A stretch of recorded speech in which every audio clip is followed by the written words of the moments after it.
and then go ahead and actually change the way that they play.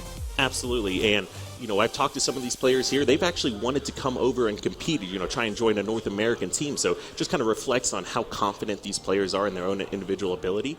Now, going up against CLG, like we discussed, how confident you can be against a team like that, I'm not exactly sure here, but I definitely want to see a great performance out of them. That's right. And the last one for them is going to be keep them guessing. Because they do have these unknowns and their unpredictability, they need to play quick. They need to make so the enemy team doesn't exactly know what to expect in every situation. These North American teams, they scrim against each other. They watch a lot of their gameplay. They watch streams, especially when you look at how much is being done by coaches now in watching stream gameplay. But if Penta can actually move quick and be a little bit unpredictable, right? Maybe take unconventional routes, play strongholds in a little bit of a different fashion with your rotations. A lot of different things they can do to try to put points on the board and catch their opponents off guard. Right, and CLG being a great team, but they might not be experienced with the play styles here of Penta, so they might not know what to expect coming out, and it's pretty easy to get a quick double or triple cap on like a Strongholds game and hold that, throughout the whole game. So It's really interesting to see how well they're going to be able to defend those, and they definitely are going to want to get a great opening strat here going. Oh, yes, indeed. And one thing I'm particularly interested to see, of course, this is the first time that we're going to see these guys at a live event here, this new CLG roster. I think it's safe to say Lethal proved that he may have made the right decision with his result in the last online qualifier. I think anyone who's doubting his decision is kind of saying, well, maybe this was a good choice for him and the squad. Let's see. I can't remember the predictions. Who do you have winning this event? I have CLG winning this event, actually. I thought it was a great team decision for him. I think CLG has improved. I also think that EG has actually kind of improved as well. So Commonly is another great player, and with Lethal coming out here, I definitely expect to see some great performances from CLG and ultimately taking home the gold medal. Yeah, certainly. As you see on screen right there, CLG getting their vote there. It looks like 88% over the Penta Esports squad. So CLG certainly the heavy favorite here, not only to win this match, but possibly to win the tournament as well. And, looking at that last match, we saw some great stuff from Allegiance. We also saw some great moments from the Epsilon roster as well. The one thing I love that I'm never getting tired of, Kyle, is seeing different ways that people use the abilities in different battles, right? We had that one ground pound from Jimbo on that reversal, kind of jumps, thrusts, jukes, and hits the ground pound in time, which, is a pretty spectacular feat. And I think equally as interesting are plays when you see the perfectly timed thrusts, whether you're sniping, whether you're getting out of a doorway with a scatter shot around the stronghold points. These players continue to amaze me and show me more and more how they are much better than I at this game. Absolutely, I can agree with you on that one there. Although, don't discourage yourself, Andy. I know you have a lot of potential there as well. Going forward here, with the CLG, I wonder, how much they were watching this last series and looking at what Allegiance was doing. Right. We were talking about and highlighting on some of those sniper rotations that they had in that previous game. That's something that I really haven't seen in a lot of the other events coming up to this one. Yeah, right. I think each team here knows what is on the line, and I bet that any team that's in the building is going to be watching those matches, right? Because you never know who you're going to end up playing coming out of the group stages. But like we talked about in the pregame show, there's so much more on the line than bragging rights or the cash. Right, it's all about that X Games gold, and years from now, that's the one thing that you'll still remember and will still be hanging on your wall. So it's only one of these squads that is going to be able to pull it off. So it looks like the teams are getting into the lobby now, and we'll be able to get Game 1 Strongholds on the rig kicked off in just a bit. Some key points, as you see the poll, I guess, as we put this poll up, Kyle, it appears that people are slowly voting in favor of the Germans. It must be Europe starting to wake up, maybe hop online and start watching. I think they're going to bed right now. Is it? I think they are going to bed, actually. Europe is more and more asleep. However, the vote is trending that way. But then at the very same time, these are gamers that we're talking about here. This is when could be a late starts. night grind. It's a late night grind. Absolutely. Waking up their friends to get onto Twitter and vote. Remember, you can go ahead and tweet at Halo with the hashtag HaloWC to cast your vote. Just make sure you include hashtag CLG or hashtag Penta to enter this live vote. You see here, CLG still, of course, holding the majority of the votes, but it seems that there is a force that has awakened for Penta as they went from 9% to 25% of the vote. That is pretty amazing. It's definitely changed up a lot right now. I think a lot of the fans here are excited to see what Penta can hold, and I think one player I'm looking forward to see here is Anima as well. Yeah, absolutely. I think seeing the way that these guys play, the play style they bring, you have to wonder, are they going to play similarly to Epsilon? I think We saw some moments of greatness there from Epsilon too. I think Jimbo had some great plays with the scatter shot if you saw those, right? Just timing his thrust perfectly to get those kills and then also navigating around that bottom pit stronghold. The one thing I noticed was on both sides, I felt like there were some kills that really weren't being finished, especially on the Epsilon side.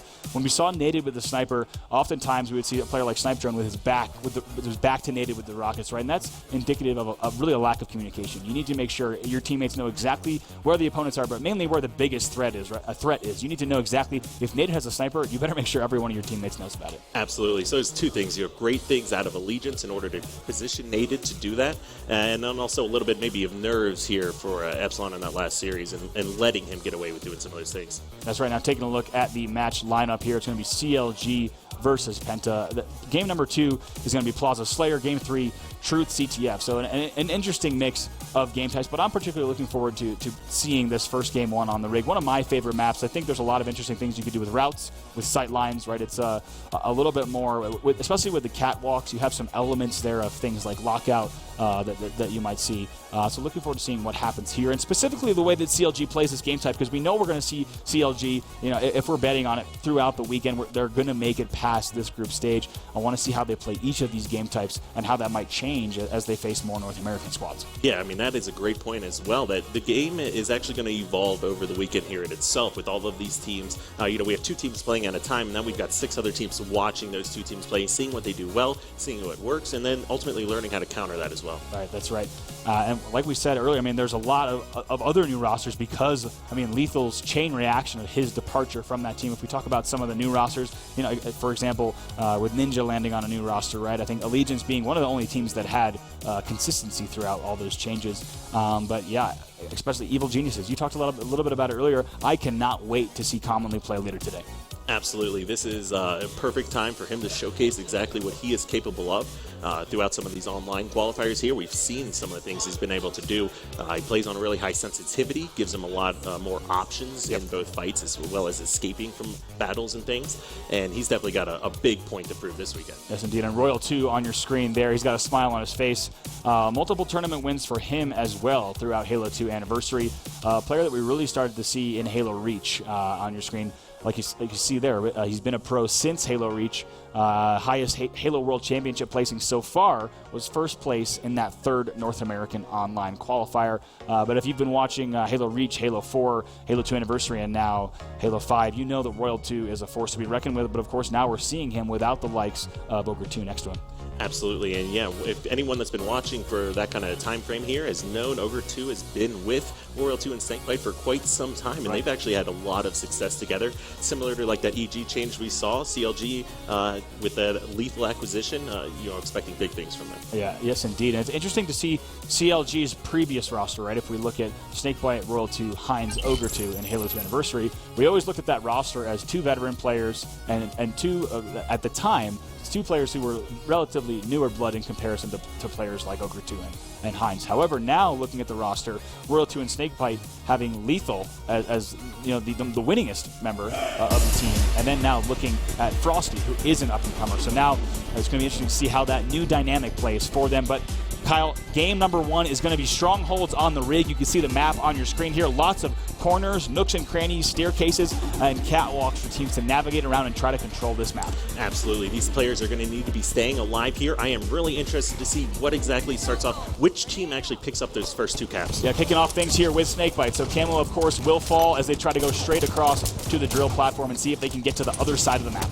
Absolutely here, and we've got Snakebite pushing into the White Hall, putting some great shots down, isn't able to pick up the kill, ultimately forced back, waiting for his shields to recharge here, and it's actually the German team here that is picking up and starts off with those double caps. That's right, they grabbed that right there, that basement, as well as it looked like a BR base, but it looks like they do have Nest, and they go right away with total control, so 3 strongholds out the gate. As you said, it looked like the German squad was able to get the early lead with that perfect use of thrust there from Snakebite, who's also going to grab the scatter shot, but right away they didn't panic, right? There's a lot of composure in that, Kyle. I mean, you can't talk enough about, even if you don't get the first kills that you need to off the breaks, they bounce right back, right? And now they have points on the board.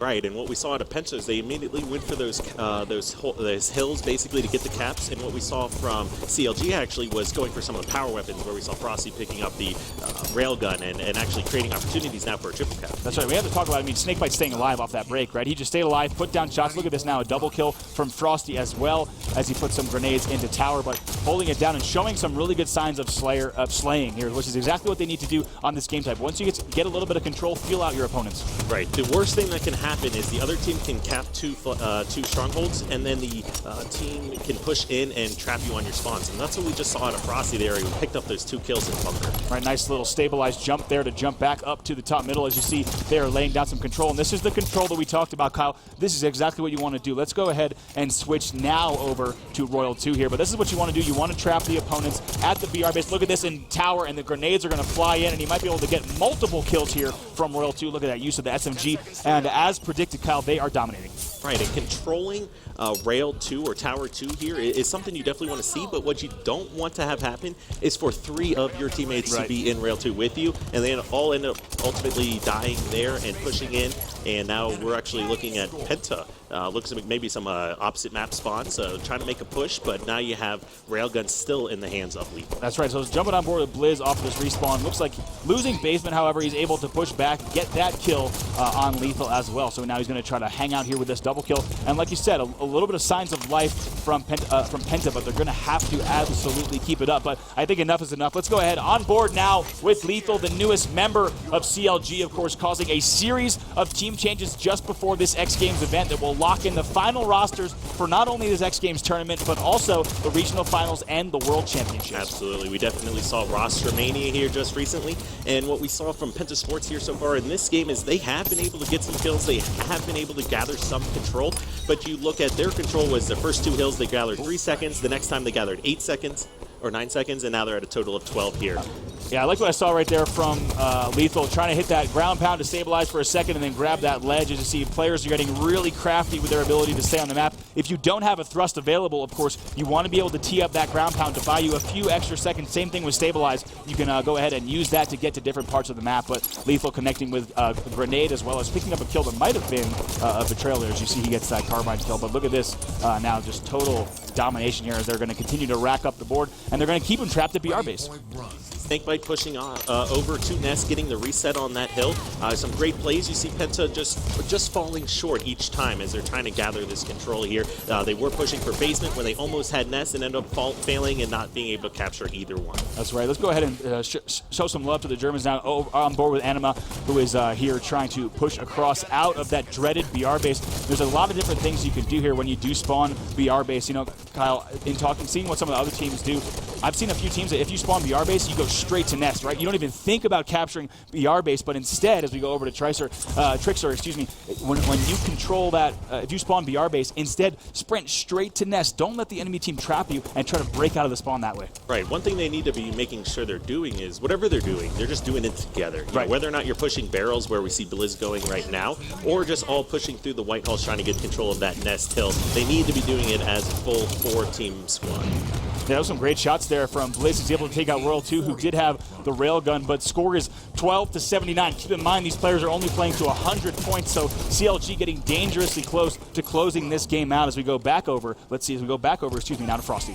Right, and we saw some great shots out of Snakebite just previously here, where he was sitting at Carbine, holding them off, keeping control. Now, we did see Penta just pick up that basement hill, so this is a great opportunity for them. They do have BR base and basement. Now, it's not very common that you can actually hold these 2 hills, and as we see several members of CLG in the base here, quickly capturing. That's right, but I have to say, you know what I'm seeing from Penta there? They're attacking from the outside, right? They're not attacking from Nest side when you attack basement, because as soon as you start attacking basement from Nest, that's when you're going to get caught in that crossfire. So signs of some good discipline there, once again, as they push back. But Royal 2 is aware of that push along this back rail, so instead, he's going to go ahead and clean up those kills as they flank around. Now they're up 90-17. Right, and what we've seen here is every time Penta is able to gather any kind of control and hold those hills, they aren't able to pick up any more than 3 to 10 seconds at a time.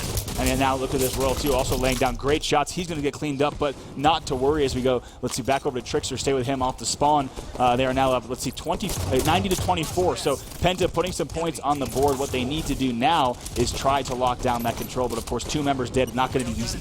Right, and we only have 7 seconds left in this game here right now as far as hill time controlled. I don't see Penta being able to gather any kind of control or get a big enough push together to actually gather this. Yeah, that's right. So now it's 96-97. That's going to be it, as they will not lose this last point, I don't believe, and that is going to be the game there. CLG is going to be able to close this out now, 100 points to 24. So CLG, a little bit of a warm-up match for them. Same thing that Nate had said, right? Looking at these first round 1 matches in group play as a little bit more of a warm-up as they're playing against teams that really haven't made a name for themselves yet in compared to North American teams. But we'll take a look at the stats in just a moment. CLG does win game 1 though, 100 to 24.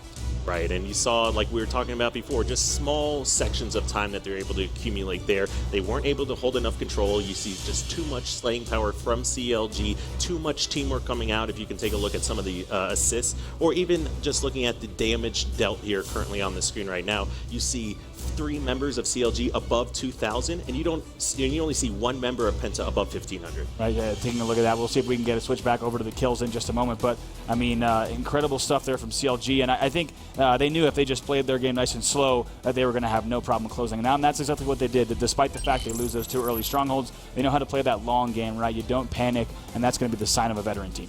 Right, and Penta, even though they lost the first game, pretty handedly, they're definitely not out of this here yet. This is something we expected to see out of CLG, coming out dominating a Strongholds game type. Right. But Slayer Plaza can be completely different here. We can see any team come out, go and take that. That's right. That's exactly what I was going to say. Historically, Kyle, the Slayer, right, that game in the series, game 2, such a pivotal game because it's often the game that will surprise a team the most. If you're not on top of your game, there's no objective driving the time. There's no pressure that's being put on Penta. So, they can kind of play their own game. They can try to outsmart CLG, see if they can catch them off guard, but it's not going to be easy. Right. I mean, it's not unusual to see 3 to 5 minute Slayers on this game. Right. So it's not like you have to come out and hold and play a solid 15 or even going into overtime, sometimes a 30-minute game. You can come out, and as long as you play really well, really quick off the start, you can win in a 4-minute game. Right. I think there's also a lot of unpredictability that comes with Slayer, right? If you look at the different spawns, if you look at the timing, the flanks, teams can pull off some surprising things in this game type, and they don't have to worry about, like you said, the longer game, whereas in something like a Capture the Flag or a Strongholds on the Rig, there's going to be key moments and pivotal turning points in the game that these veteran teams are experienced at. In Slayer, with the exception of power weapon drops, right, all that's off the table. You can get unconventional setups. One player gets a triple kill here or there, anything can happen. So we'll have to see if Penta has what it takes to put some points on the board, maybe even take game 2 from CLG. Right, and as we're talking about how short some of these games can be, that also reflects how many weapons are going to be respawning here in this game type. So we could see 1 sniper, we could see 2 or 3 snipers, and that's going to play definitely in the hand of Penta here, as you definitely want to keep the snipers out of the hands of CLG. With Royal 2 and Lethal both on the team, they're known as 2 of the best snipers in this game. Right, yeah, we've seen Royal 2 do some insane stuff. I mean, probably the most notable was his sniping and I believe it was the semifinals of the Season 1 finals where he's hitting headshots and hits the last headshot within 1 second. If there's one guy who can hit those clutch headshots and put up the kills, it's Royal 2. And if you're Penta, like you said, you do not want to let them get that weapon. So CLG, of course, going to be eyeing up both that as well as all the weapons on the map to try to get control. But Slayer Plaza is loading in right now. Here's a look at the map if you haven't seen it yet. There's going to be an overshield located top middle. Of course, that sniper in the far right corner there over at snipe level 2. And now you're looking at the plaza area, which leads into Flowers and Cafe and also has fast access to bottom middle. Right, and you're definitely going to see both teams right off the start of this game running for that overshield off the spot.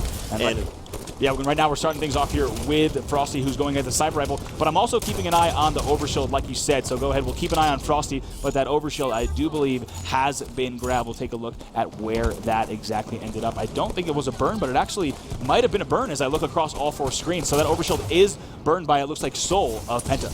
Right, and definitely kind of a slow start to this game. Normally you'll see a few more extra kills to start. You do have the sniper in the hands of Frosty, and that was someone we didn't even touch base on in regards to the slaying and sniping power on this team. And it looks like Penta was trying to push in there with the assault rifle, but lots of help coming from Frosty's teammates, so he's going to be able to stay alive. But look at this, taking a look at the scoreline now, 6-3. So of course Penta putting a few kills on the board, but right now is where they need to be really diligent, right? You cannot let Frosty start to rack up kills and run away with a lead this early. Right, and now you see him on top dip right now with the sniper here. Not a position you normally see, but like we saw from Allegiance here earlier in the day, it doesn't really matter where you snipe from. You can just constantly be rotating around to your teammates and consistently catching the other team off guard. Right, especially on a Slayer, right? Because you don't have the pressure of the team maybe pushing your objective all the time. Instead, using that fast route up back to top middle. And look at this, look how tight CLG is, right? They're pushing around with the team. That's what you have to do on a lot of these maps. You need to be able to focus around, collapse on the enemy, and trap them in their spawn. Right, and even more so on Slayer as opposed to a Capture the Flag or a Strongholds game, is you can take all 4 members and just run and hide bottom center here right now, and it's not going to affect the outcome of the game. And, something else I got to point out is we haven't really even seen Frosty get to use the sniper rifle yet, because his team is pushing so fast around the map,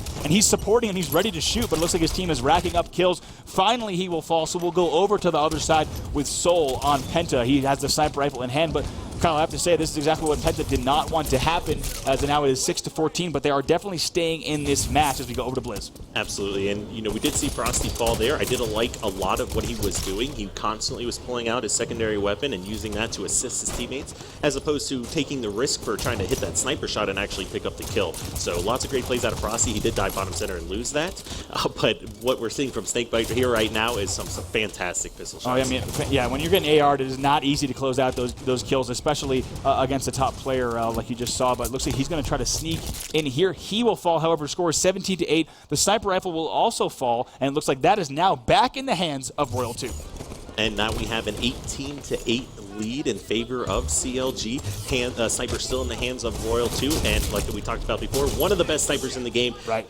Completely confident in his 1v1 up-close range battle when he has the longest weapon in the game. That's right, and especially right there, he had that little bit of overshield buff too, so that's going to give him even a little bit more confidence to hit that, and now hitting headshots as well. That new sniper is dropping, it looks like very soon. It looks like 7 seconds on that drop. Opts not to pick up the Hydra, but instead pushes right back over to Sniper. It's now 22-10, so Kyle, I mean, that is a significant advantage in a Slayer, despite the fact that it only looks like 13 kills. I mean, they really have control and momentum right now. Right, and notice what Royal 2 just did right here. He was out of ammo in the sniper, and let's just comment that was a great headshot as well, but he was actually out of ammo in the sniper with the new sniper spawning. What he did was, instead of running and grabbing the new ammo, he actually dropped his weapon, picked up the new sniper, prevented any kind of reload time. Right. Actually probably helped him hit that shot. That's exactly what you need to do. Every little detail is so important to these players as they want to advance through this, but Royal 2, sniper rifle in hand once again as he's trying to hit these shots across the map.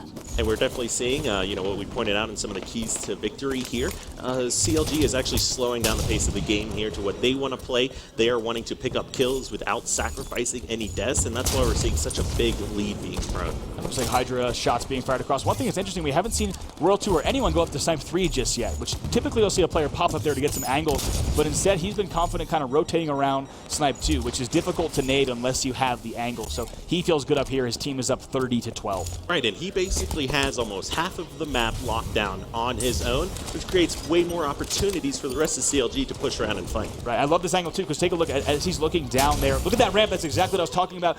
As Blizz comes around that corner, you have to show your face. He can jump and stabilize and only see the headshot. If he needs to bail out of the way, he can do so, just like that right there, being able to stay alive. So very textbook sniping play here from Royal 2. Right, and we are looking at a 33-13 lead with a one-game series lead already for CLG. They've got to be feeling confident here. Oh, yes, indeed. Staying on board here. But I have to say, once again, there's score is racking up more and more and more now, 36-14. But off screen, his team is doing so much of the work. So let's go ahead and switch over to Lethal, because he and his teammates are rotating around this map. Royal 2 honestly hasn't had that many angles with the sniper, right? Right, he hasn't had much pressure on him. He hasn't had to worry about watching his own back.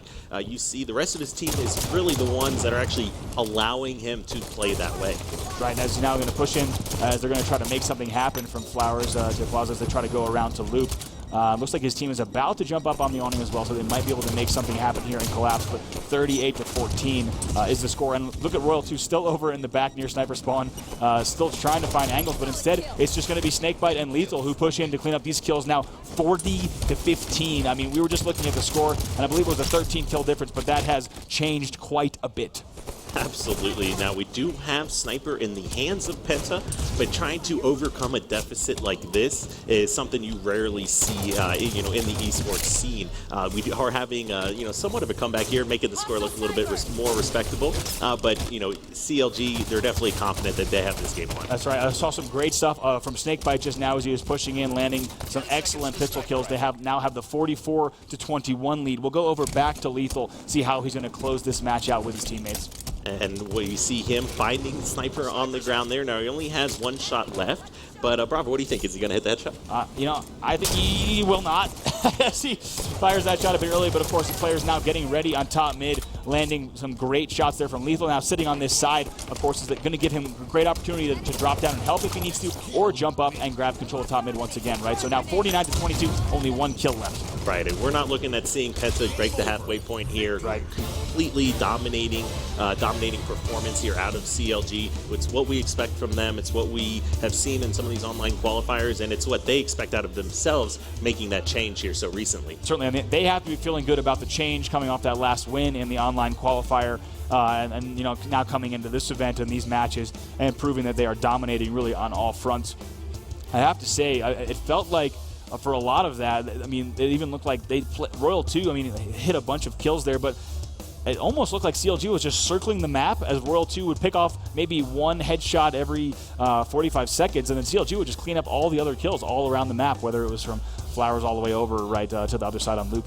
Right. And as far as the deaths that we see out of CLG here, we're ranging from 4 deaths to 7 deaths. Right. Where out of Penta, you see from 9 deaths to 16 deaths. So you just see they were alive so much longer on the map, able to put so much more damage down, assist their teammates more, and then, of course, the fantastic sniping that we saw out of Royal 2 throughout that game. Yeah, on point. It was so disciplined, too, right? There's a lot of times where Royal 2 could have instead taken a different route. He could have pushed across top mid. He could have snuck around the map. A lot of things that he could have done there to just even speed the game up, right? And they probably still would have won just fine, but super disciplined. Instead, he stays around snipe spawn. He stays around snipe 2 and lays down the headshots and watches the angles that he needs to watch. Right. This team's trying to make a statement right now. They are coming into this event with every expectation in themselves that they're going to come out with a victory. It's basically, why they created this team is they were trying to eliminate EG as competition and improve themselves as a team at the same time. So whether or not EG is going to be able to come out and be better with Commonly than what we saw here with Lethal, I think is ultimately going to fall down onto some of the twins on that team. Yeah, I think so too. Truth CTF is going to be our next game. These players are about to load in. Truth Capture the Flag, a pretty legendary game type if we take a look at its history, right? I mean, your symmetrical 2-base Capture the Flag map inspired by Halo 2's midship also borrows different things from, of course, Heretic naturally, and also even Halo Reach's Zealot, a lot of the curves and angles that you see. So this is pretty much 2 flags, one flag in each base. Whichever team is going to be able to bring that flag back will bring that flag back 3 times, of course, will close out the match. If you watch Truth CTF, there's a lot of similarities to CTF of old, right? The flag run options you have and everything are quite similar to how Midship played.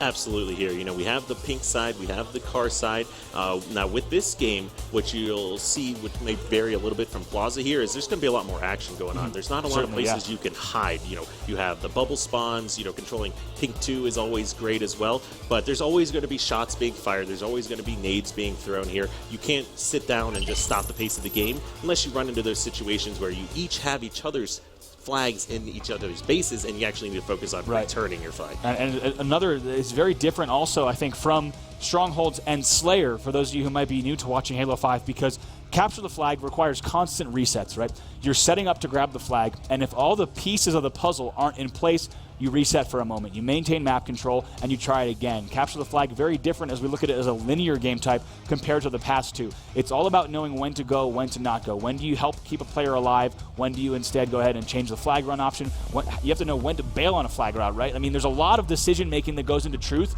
and that's when you see the veteran teams lay down the perfect strategies. Now, one other thing to highlight there is it's not a long flag route to cap it. So you could actually see really quick games, or you can see some Truth Capture the Flags being stretched out to the full 12 and even going into overtime, 15-minute or more games. Yes, indeed. Let's go ahead and kick things off now with Lethal, the new member of CLG. He's going to go ahead and push out up Red Street, try to make something happen, and also, of course, lock down Camo for his team as we take a look if anyone is bold enough to make that play. And I think that's actually going to go yes to Lethal. He's going to grab that first Camo of the game and try to make something happen. So here's an example, Kyle, we can talk about where a team needs to slow it down a bit, right? They've already lost a member. So right now, Lethal just needs to get the kills, control this side of the map, and maintain Camo so that on the next push, they can use that to their advantage. Right. You saw they had numbers there. You saw Anima pushing out from Penta, but Lethal was actually hiding Pink 1 with Camo.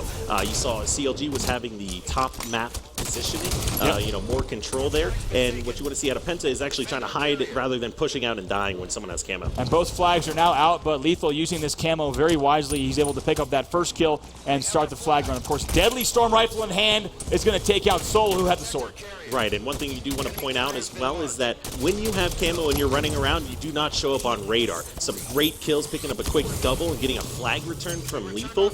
You just saw how important that first Camo was in this game. Right, he played patient with it, right? There's no need to push in, no need to do anything right away. Instead, he waited for help, not able to pick up that kill. Well, let's go ahead and jump on board. Looks like with Frosty, as their team is able to cap, and he just picked up a double kill as well. Looks like CLG goes up 1-0. Right, now you see CLG all focusing on car side. They want to be blocking the bubble, get a few kills, pull the flag, and then run it car side. Once that flag is pulled, then you'll see the rest of CLG trying to lock off or cut off pink side rotations into their own base. Right. I gotta say, back to that Camo play, I mean, what a great example of how to use the Camo, and not necessarily in a flashy or obvious way, right? Instead, he hung around the base, he got a triple essentially on that flag return, and his team is able to score. So really, when you have the Camo, you need to fill whatever role. Whatever your team needs help in, you need to be ready to go. It doesn't necessarily mean it's going to be a crazy triple kill or what we just saw, but you just need to fill in exactly what your team needs you to do. Right, whether or not you're just being a distraction for your team, whether or not you're going to be the flag runner,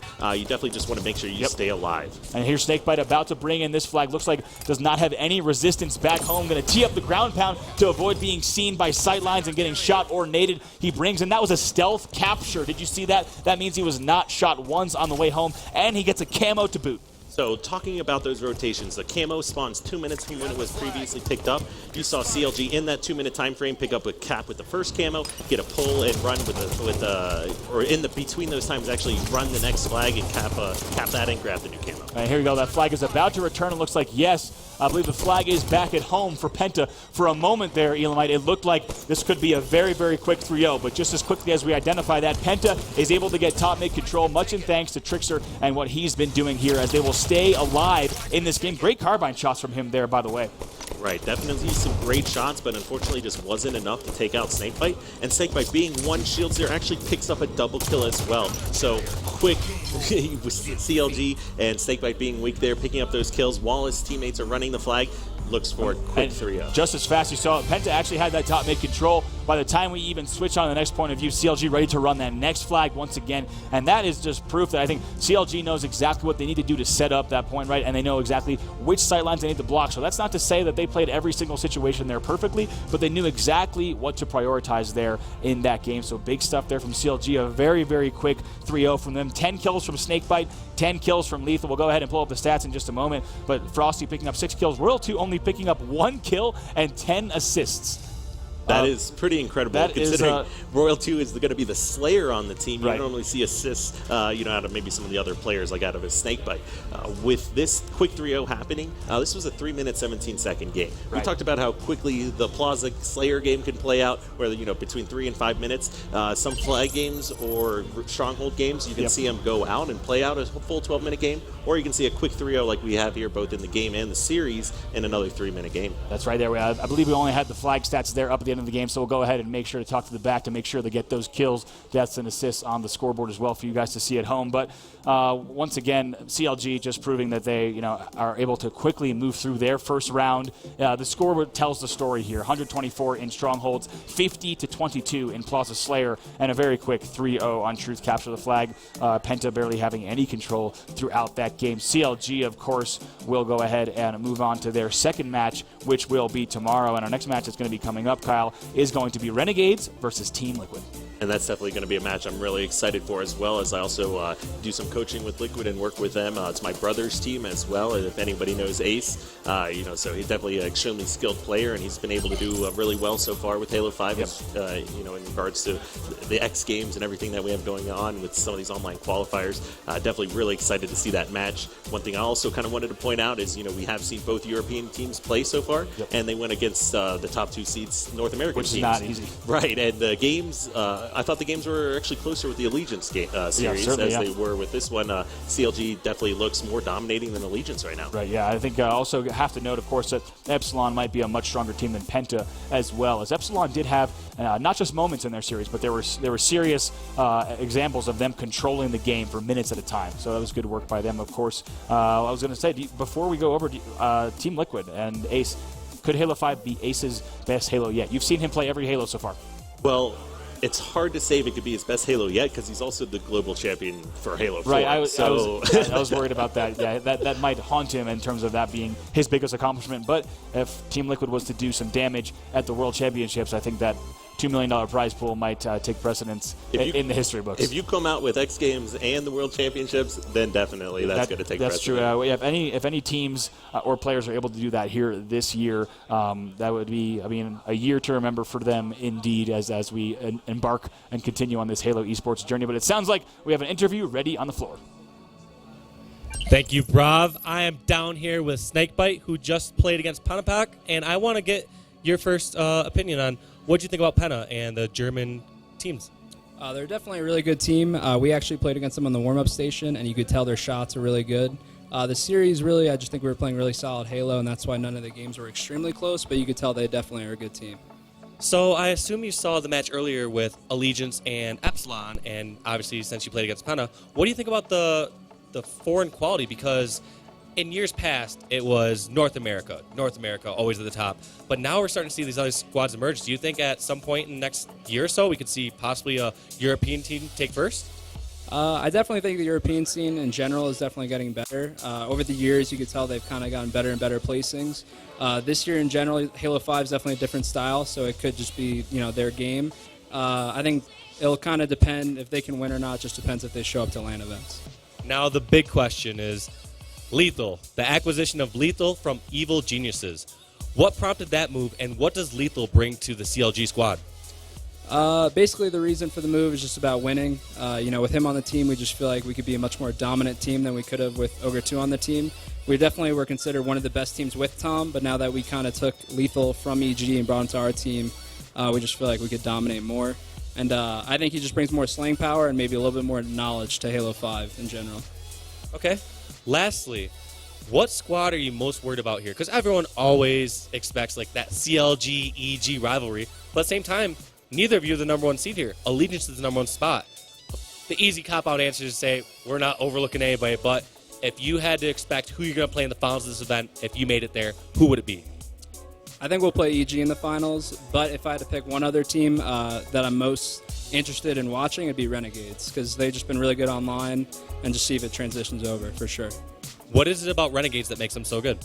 Halo 5 is still a relatively new game, so people have different play styles. They play extremely fast, and when we first played them, it was just something we weren't used to, and I think that they play probably the fastest. They're probably the fastest team out of anyone right now.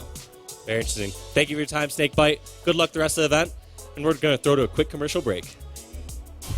Ladies and gentlemen, welcome to the top 5 plays from the 3rd North American Halo World Championship Online Qualifier. Kicking things off at number 5, it's Winterfox's Ryanoob getting a clutch double kill with the flag, denying Optic a shot at overtime. Optic Stellar is going to be one of them. Pit flag gets picked up from Ryanoob. He finds 2 as well. Beautiful play from Ryanoob. Both Optic players decided to just try and jump on the flag and see if they could get the return. Coming in at number 4, Snakebite goes off with the railgun as CLG tries to book themselves a trip into the grand finals. They don't care if their flag's out. They're focusing on getting the cap. They're going to kill you. They're going to wait to return it. They're going to focus on running your flag first. So not anything Hysteria you could do there, but this isn't a team that's going to make a mistake and just double dive on a flag to get a return. Snakebite is just destroying Liquid by himself. At number 3, with his first top 5 appearance of the qualifiers, it's Unlegit, showing he's too legit with the sniper rifle. They are down 10 kills though, so it is a bit of a deficit. They're trying to mount, turns around on Legit for the no-scope. Hello! That's going to be a double kill At number 2, Ninja shows you how to use the DMR on Gamble and clutches a 1 versus 3 versus CLG. Who for his efforts for say 1 versus 2. Ninja though with a double kill, looking for the triple kill, not able to get it. And unfortunately for him, Snakebite was able to steal camo, has pistol with DMRs now. This is just going to come down to whose shot is better. Snakebite with a couple of shots on, get a shaky, he's going to get tagged up, gets the D-scope, and just like that, the kill comes in. And your top plate from the 3rd NA HWC qualifier, it's Snakebite again, dominating the competition with an overkill on Coliseum. With that sniper rifle, not able to get the kill, recognized he was basically going to die, and just trying to fire out some no-scopes, trying to go for some cheeky little kills. Is that going to be an overkill? Oh, Snakebite overkill with Rocket.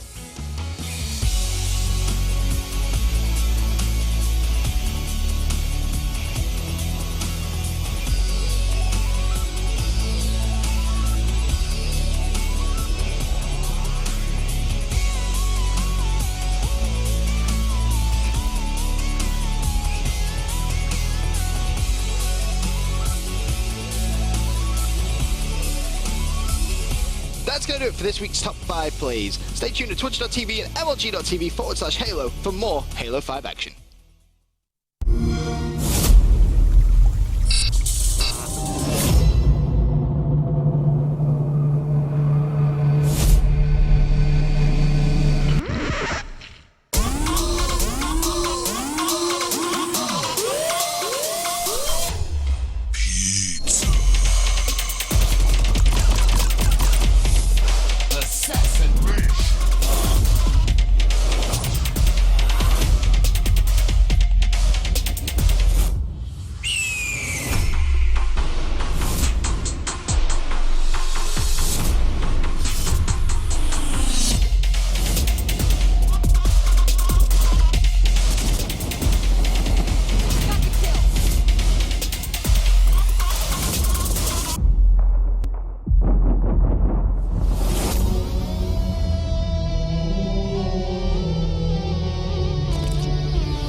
Xbox One exclusive. Happy holidays, Merry Christmas from Forge Labs. Sean here. I whipped together a super simple Christmas theme map here on the Glacier canvas.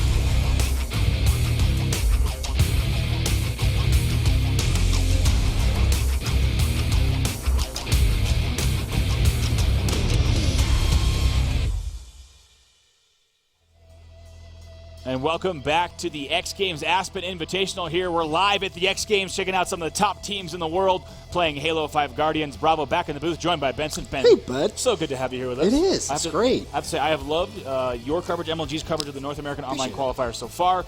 Now we're here at the first major live event. Right. We're going to see what these team rosters can do. Exactly. And we're at X Games Aspen as well. It couldn't be much better. Winter X Games. We went snowboarding yesterday as well. It was fantastic. You're pretty good. I'm nowhere near. I thought you were great. Thanks, man. I thought appreciate you were it. great. When I was going a little too fast and I was just screaming.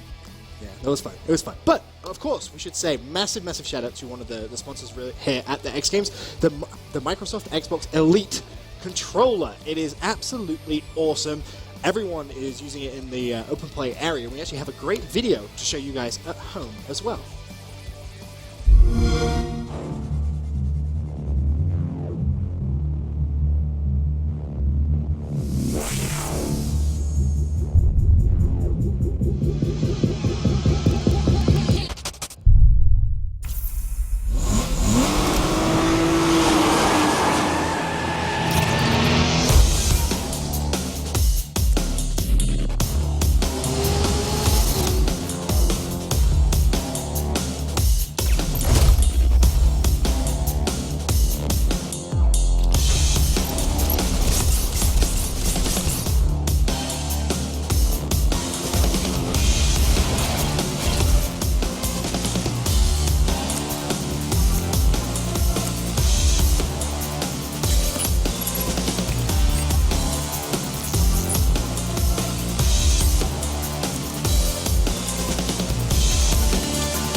So that, of course, was a look at the Xbox Elite wireless controller. We have one with us here.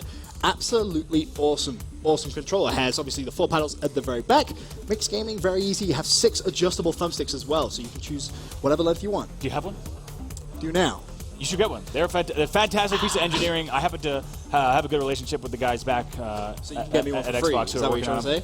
We could work on some. Thanks, we bro. could definitely work on some. You're the best. But it is genuinely an awesome controller. As I said, everyone in the open play has been using them, and we've had nothing but positive feedback from them. Yeah, no, I love mine as well. It feels so solid in your hands. I mean, it's a fantastic piece of hardware, and definitely pick one up if you haven't already. But moving on, of course, we are here for one reason mainly, and that's the Halo 5 Guardians action.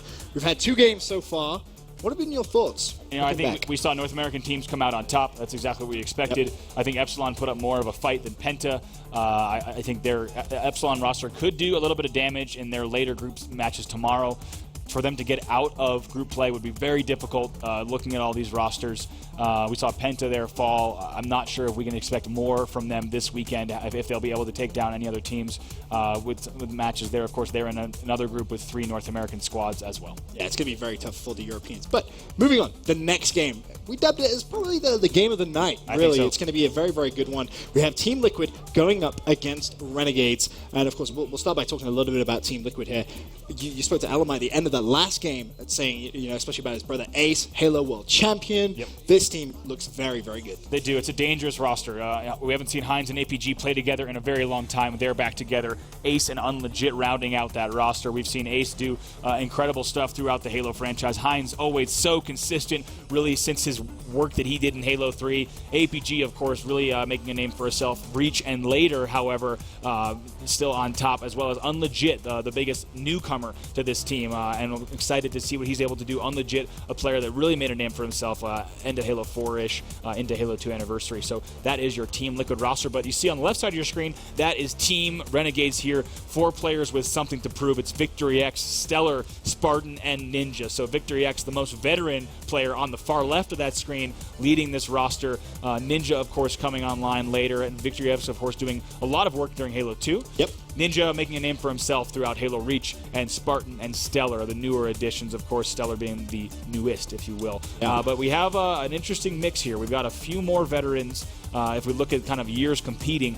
on the Team Liquid side. However, this series could go either way. So in terms of your brief prediction, if you will, how do you see this series playing out? Is it Team Liquid potentially stronger than Renegades right now, or is it anybody's game? I really think it is anyone's game. If I had to bet, I'm going to go with Team Liquid. I think they look good. I think Renegades, if they get all of their kind of communication and teamwork worked out in the series, they can take a bunch of games. But really, if I'm looking at who can move not only past this match, but past throughout the entire tournament as well, I'm going to go with Team Liquid. I have too much faith in players like Heinz and APG, right? I loved coaching Heinz back in 2009 with Triggers Down. I hate coaching or playing against APG because he's so darn good. He's so fast. He's so aggressive.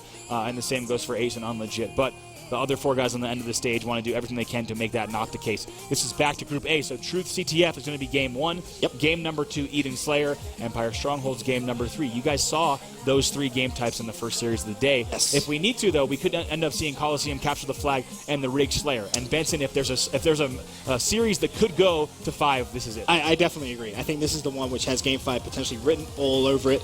As I said, when we looked at today's schedule, this was the one game that everyone kind of looked at and said, hey, this is going to be a good game. This could go either way. We don't really know who's going to win this.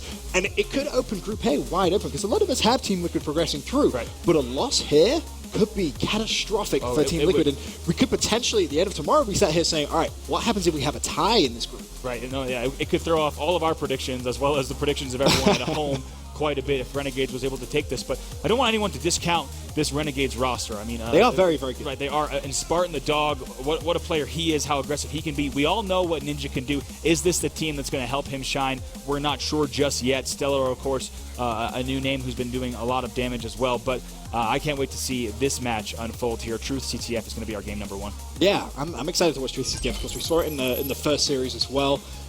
But in a game like this, I could see maybe 3-2.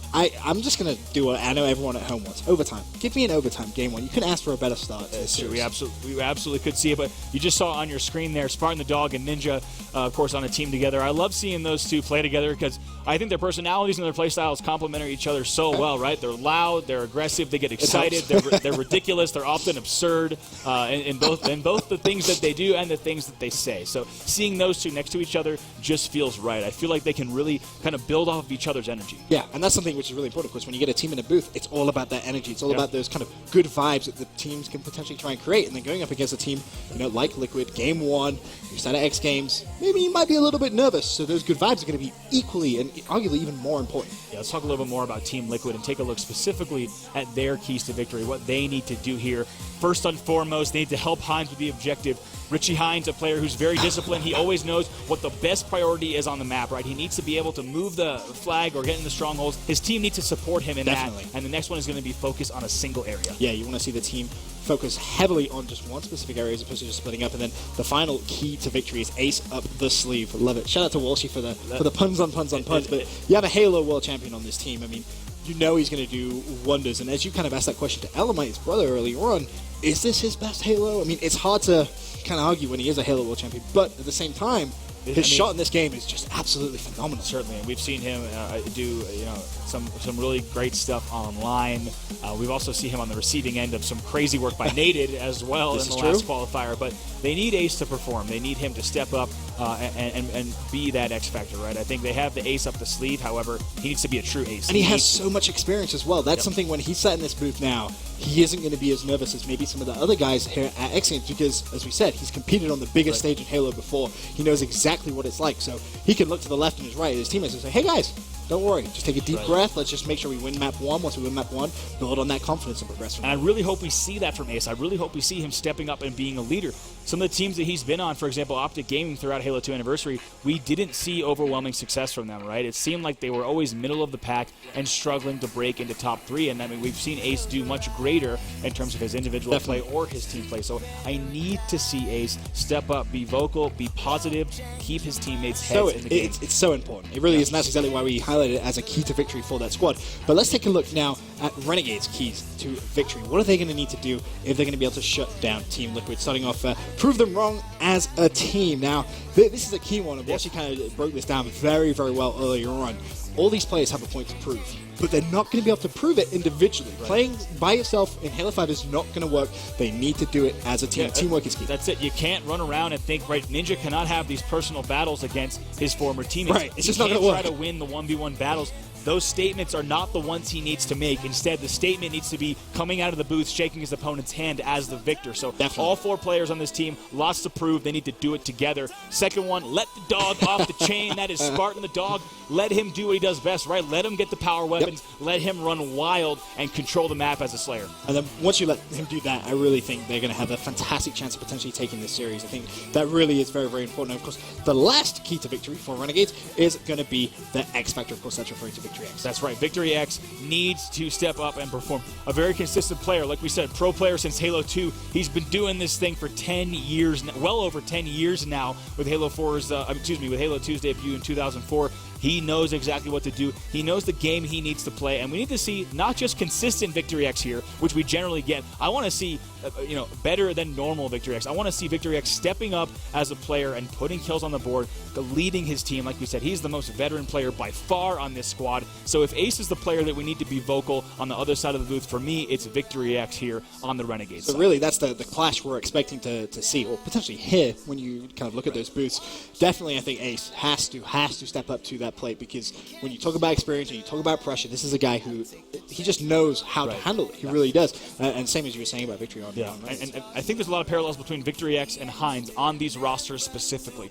I think there are players who they perform so well over the years, but they've never been known as flashy standout players, right? They've however just been really known as skilled players. But having coached actually both of these players, Victory X on Final Boss and Hines on Triggers Down, I know that they need to be stepping up in a communication role. And I don't necessarily mean a leader, but what I want to see from them is filling the communication gaps that exist in the team, calling out the exact plays, strategizing with the team. They can't just sit there, call out, and play well. That's not going to get these players through the bracket, right? Of course. Richie Hines here on your screen, known for so long as a top player, as we'll learn a little bit more about him, known as a support player, playing now, of course, on Team Liquid, formerly a member of CLG, had some top placings and tournament victories in Halo 3, but his highest Halo World Championship placing has been 3rd, 4th in the 3rd online qualifier. Yeah, we certainly do some phenomenal things in that 3rd online qualifier, that's for sure. Pro player since Halo 3 as well, so when you talk about experience, this is a guy who has absolutely tons of it. You said yourself, you know this guy very, very well.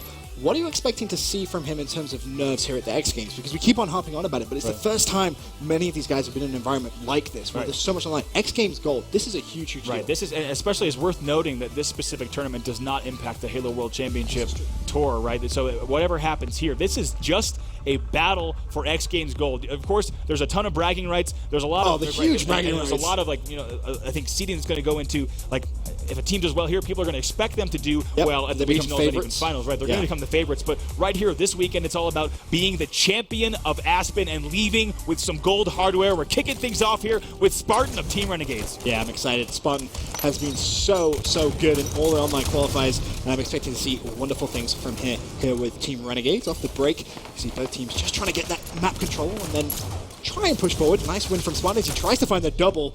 Not going to be able to do so. That's right. Now we'll go ahead and switch over to APG when he comes back off the respawn. But if you've been watching or playing Halo for a long time, you might recognize the geometry of this map. This is Truth, and it is the spiritual successor to Halo 2's midship. So we're looking at very linear, symmetrical 2-base gameplay. So the objective here, of course, is to take the enemy flag and bring it back to your base. The first team to do it 3 times will win. Stellar, of course, bear in mind, has that energy sword, and he's managed to put it to good use so far, has picked up 2 kills, but Ace for Team Liquid being pretty aggressive, pushing towards that Renegade flag now. We'll see if maybe he can try and go for a pull, but has to back off that nade, hit him clean in the face, taking away half of his shield, just playing this one wise, as you would expect from a player like Ace. Right, you see here as he's teaming up with Hines, and we talked about this in the last series, actually. You need to know when to slow this game type down, and that's exactly what they just did. They have control of their street, they have control of Pink, and they know that they just need to play their game and wait a little bit. You see they're losing teammates, though, so they can't rush in just yet. They're going to slow it down. Once they pick up this kill, there's going to be a trade there. So once again, to talk about the full landscape, Ace just had 2 players on his team die. He has to stay here in the second level of the Pink Tower. This is one of the biggest power positions on the map. He needs to stay here, and what he's doing right now is just waiting for his teammates to respawn. Then, once they have numbers and control options and sightlines, he can once again try another push. Yeah, it's just all about buying time, and he's done that perfectly. His teammates coming off spawn, trying to pick up a couple of kills, but unfortunately, Victory X there in the kill feed doing a fantastic job. And Ace is kind of stuck right now, brother. He can't really do anything, but again, he tracks back, picks up the kill. He's just anchoring down this team perfectly. Yep, look at this. He's laying down the shots. And I tell you what, if you see a player in Pink 2 for a while, whether they're getting kills or not, it's generally an indicator that they are doing the right thing. They're controlling the power position, and their sheer presence alone on that part of the map is going to be a really big deal and difference maker here as he lights up that flag carrier. You see in capture the flag, if you are shot by the opponent, you will get lit up with a little icon that will let the enemy team know where you are, which means the pressure is on. That was beautiful work right there from Renegade. Stella pulled that flag, dropped the flag, completely baited out Ace bottom blue. That's right, and looks like that flag now is going to go in there for Ninja, who is going to be able to cap that for Renegade. So now we'll go over to Ninja, who has camo in hand as well. Now Team Renegades up 1-0. Oh, and this is such a lethal combination. When you have camo and you pick up that energy sword as well, you can do some real work with it. And you see, just like that, on legit, not expecting it all. The BR at hand, that's a double kill, looking for potentially the triple kill. Going to have to throw the grenade, but I don't think he's going to clean it up. In fact, he does get the triple kill just in time. And you can see that combination, bravo, so lethal. Big stuff there from Ninja, and even more important than the triple kill there was actually the movement that he did to get that, right? He pushes up top, he cleans out players on the enemy team that are all in power positions here, and continues to go on a rage here. Ninja is just picking them apart by himself, gets a kill with the flag, has managed to get the flag outside of the base, now has to rely on his teammates to try and pull that further. That's right now. It looks like now on board with Hines of Team Liquid. He's going to try to get this flag back, and I think they might be able to get this back if they have numbers. Oh, I don't think they're going to have time. Nope. And that flag's going to be run in. That's going to be 2-0 Renegades. The speed at which Renegades is playing this. We talked about how Spartan and Ninja love to play fast. Now we're on board with Spartan there. He brings in that second flag cap. It feels like they've had the sword and the camo throughout the entire game. Now they also have control here. They're pushing out of their street onto Pink 3. So Renegades could make this a very quick CTF match. Spartan just going to play this one wise. Just backstrike. Wants to make sure his complete base is free of Team Liquid players. You see he's pretty weak. Just waiting for his teammates to clean out that base. Finally gets caught by that grenade, but immediately you can see there on that player cam pointing out, this is exactly what he was pointing out. Stella picks up the perfect kill on Unlegit, knows there's one more bottom blue. Ninja tries to go for the slam, not going to connect with it, but Stella being so cautious here, doesn't want to push out. Ace does clean up that kill, and that's what you want to see. Ace now finally being a little aggressive. Yes, indeed. Now we haven't seen too much from Unlegit. We'll go over to him on the Team Liquid side. They are down 0-2. We need to figure out how they're going to bounce back in this game. This is quite a deficit, and let me tell you why, Ben. Normally when you're playing a match, you have an opportunity to take some risks. So it looks like there might... Oh my gosh! He just stole Ninja goes flying by. Ninja the turns though, so making sure he does not get bit on that mistake. He's going to pick up that kill on Unlegit. Camo will be burned, but I was going to say, you know, if we look at the rosters here, it looks like, I mean, Team Liquid does not have many room for errors at all, right? They cannot afford to make a mistake here. We're back on board now with the Renegades and Spartan the dog. Exactly as you said, Bravo. They make one mistake, you know Renegade's going to capitalize on it, and the kills now going in Renegade's favor. That's going to be 3 down. The flood to that enemy flag. 3 players pushing straight in towards that base, and Spartan is doing a good job of just locking this down. That's right, and if you take a look at it right now, his expression, how vocal is, he's yelling at his team exactly where to force those spawns, and take a look at his position. He can rain bullets down here with top mid, and that's exactly what he's going to do as they run this last flag in, and yes, that is going to be it, a 3-0 victory from Renegades over Team Liquid. What a statement that is going into game 1, and look at the high. This is exactly what we were talking about. This is what you needed to see from Renegades. They needed to have that energy inside the booth, and Bravo, you predicted it perfectly. It's exactly what's happening. That's right. That's the first team that we've seen such a successful victory from, and then they erupt right there, right? High fives across the board. When we were watching the earlier matches, that wasn't the case. CLG expected to win, Allegiance expected to win, but Renegades has something to prove here, and they're doing just that with a 3-0 win right there on CTF Truth. And you look at the kills as well. 11 there for Ninja, 5 assists, 8 deaths. Spawn, 9 kills, 4 assists, 7 deaths. Stella, 12 kills, 6 assists, 8 deaths. Victory X, 11 kills, 9 assists there as well. And just in terms of the kills that they were picking up as a team, it was even slaying pretty much for the entire squad, which just tells you the story of just fantastic positioning and knowing where to position themselves on the map. That's right, and I mean, Team Liquid cannot be thrilled with that. I think it's safe to say that they were caught off guard, right? Renegades making some very key movements there. I think the camo control, the sword control, and it came at a very interesting time because we were just talking about how that pink control that Ace had was working so well for them.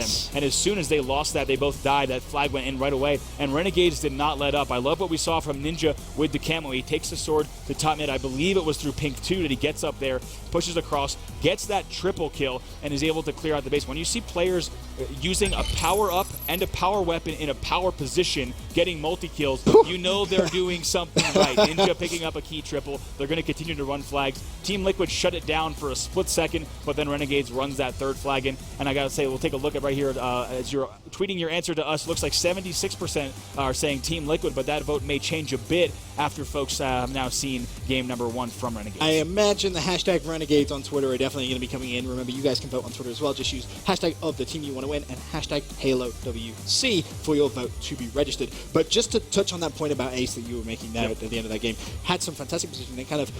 They seem to lose control, essentially, but this is where what we were talking about in the pregame is going to be so important for Ace. He has to now use that experience. This is the key time. You're 1-0 down, first game of X Games in the group. You need to utilize that experience. Look to your team and say, guys, deep breath, doesn't matter. Start from 0 again. This next game, we'll win, slay it, and we'll go from there. And you know what I love there? We were watching Spartan the dog at the end. If you happen to be watching his player cam, it looks like this Renegades the Renegades slowly climbing back. We might point. see a 50-50 vote, or that might just even go all the way in favor of Renegades now as you all are voting. Glory Hunters. That's right. Look at all the Glory Hunters voting out with there. us on Twitter. And right now, Renegades dancing around 50 and Renegades take the lead. But, I mean, I love what we saw from Spartan the dog. If you were watching his player cam when he was on the opponent's street, he saw that flag being run. He's yelling to his teammates, run the flag this way. We need to block this spawn and run it through. The second that flag run starts, he knows the pink 1 spawn is blocked, charges to top middle and starts raining down gunfire on his opponent. Brilliant stuff from Spartan the dog. That is textbook true CTF gameplay. Yeah, and he actually picked up one of those kills and managed to pick up the assist on the second. Right. So I mean, really they showed had you no the damage prayer, he put right? down. I mean, Spartan the Dog, that's when you also know that a team has so much control, because Spartan the Dog's positioning was perfect, correct, and he was getting kills. However, his team had run that flag so quickly that those two players probably wouldn't even have made a difference as well. Exactly. So that was just really icing on the cake. And it was completely uncontested as well. That's right. They just couldn't do anything about it. But now, heading into game number 2, we go to a Slayer Eden. And after we saw everything in game 1 there, I'm a little worried now for Liquid. I think the key for Liquid is the break. They need to try and get control of these power weapons. Of course, you're going to have rockets, you're going to have sniper rifle, and they need it. They really do, to get that confidence back up. Let's go ahead, and we're going to start things off now with Spartan the Dog. He had such a solid performance in that game 1. Blows the barrels. Let's see if he goes for the early sniper grab. No, he's going to go for the delay and try to get out of here, thrust through. Only half shield, so good job there to grab the sniper rifle. We'll stay on board with him as Renegades takes an early 2-0 lead. They have rocket control as well, so they've managed to completely win the power weapon lottery right there. Both power weapons in their hand. You can expect to see Renegades pull away to maybe an early lead here. It's already sitting at 4-1, and instantly Team Liquid slow this game down. I need to point out where Ninja is right now. Take a look at this with the shotgun. He's over here in outside, right near Turbine. So if anyone tries to break that outside corner, they will pay the price dearly. But it looks like they might be aware that he might be over there, but he comes around the corner and is going to take out that kill on Hines. Trade, so I'm not sure how I feel about that trade specifically. Yeah. But back over to Spartan with the sniper rifle in hand. It's 6-3 now. I'm not sure if that was the push that they needed at that moment. Look at that kill there from Spartan. May have arguably overcommitted just a little bit, but it was a trade nevertheless. You have Spartan controlling that blue base with that sniper rifle. This is exactly what you want, but you need to support him, and you see just that coming in the form of Stellar with rockets. This is going to be so difficult now for Team Liquid to break. I love what I saw from Stellar, just firing rockets, cleaning out his own base, knowing exactly what he needs to do. But it's worth noting, Renegades is a little bit trapped right now. As we take a look at Team Liquid, they are collapsing on blue outside right now, so they need to be very careful with how they get out of this base. But they are able to pick up one of the kills there. Now 3 players alive for each team. Oh, what a shot that was from Spartan. Just snaps onto APG and connects with that kill. As you said, Liquid were collapsing on Renegade's position, but it doesn't matter because Renegades just sat there and said, all right, you want to run at us? That's absolutely fine. We'll slay you out. That's right. Look at that slide there coming across the map. Oh, no. Oh, no. He stuck himself. Spartan, a massive, massive mistake. Bear in mind, of course, he did have the sniper rifle in hand to stick himself at this level. He's going to be kicking himself after that. Oh, definitely. I mean, especially if Team Liquid was able to start to bounce back now, which would be absurd. A tragic mistake there, letting a plasma grenade actually hit off the wall back to himself now, as it's now a 4-kill game, 12-8 in favor of Renegades. And this is going to be key because Liquid have complete control of rockets. You can expect to see them pick that up. And that could reduce that deficit pretty heavily. It's now just at 4. Of course, Team Slayer first to 50 kills will win. Renegades, as it stands, 12-8 kills up. But as we said, we do have a position where Liquid have rocket control. It's going to be this man right here, APG, going to pick up. In fact, didn't. His teammate already killed him. So, bit of a waste for a rocket there. Needs to be careful because he's straight into that Promethean grenade. Absolutely has to be careful right here. Like you said, I believe they do end up picking up that kill on Victory X, so they're going to be able to push out. But it looks like now 10-13 is the score. 2 rockets remaining, so that deficit is being reduced. And APG just sticking with his teammate Hines there, just peeking out. Got that call out. Of course, new sniper rifle is up. Now, if your APG hit, do you use that rocket on snipe when it spawns, or do you try and use it early? I think it's really going to be situational for him. If he needs to use it to keep control of security in this tower right here, he's going to do it. So he picks up the double kill. Triple. And yes, indeed, that's a triple kill from APG. Look at that, only down by 1 kill. So what a turn of events there, Benson. Unfortunately, Spartan the Dog getting caught with his own sticky grenade, and now we have a 14-16 game, and Team Liquid is right back in it. You can definitely look at that as a mistake, but this is going to be key here for APG. If he can pick up a couple of kills, they may be able to get control of Sniper. He does get one. It was immediately traded, so you still have 1 player from Renegades ready and waiting for that sniper rifle, and I believe it has actually just been picked up. That's indeed. Let's go ahead and now back over to Stellar. We saw a little bit from him in game 1. He does have the sniper rifle in hand for Renegades. Their score is now 20-15, so they've bounced back a bit here, and they have power weapon control. And it's very interesting to me watching Renegades play Slayer. Very different than what we saw with Allegiance, the #1 North American seed earlier on in the game, or earlier on in the day, I should say. Allegiance, when they got power weapon control, they rotated all the way around the map, whereas it seems Renegades seem more than happy to wait for Liquid to push them.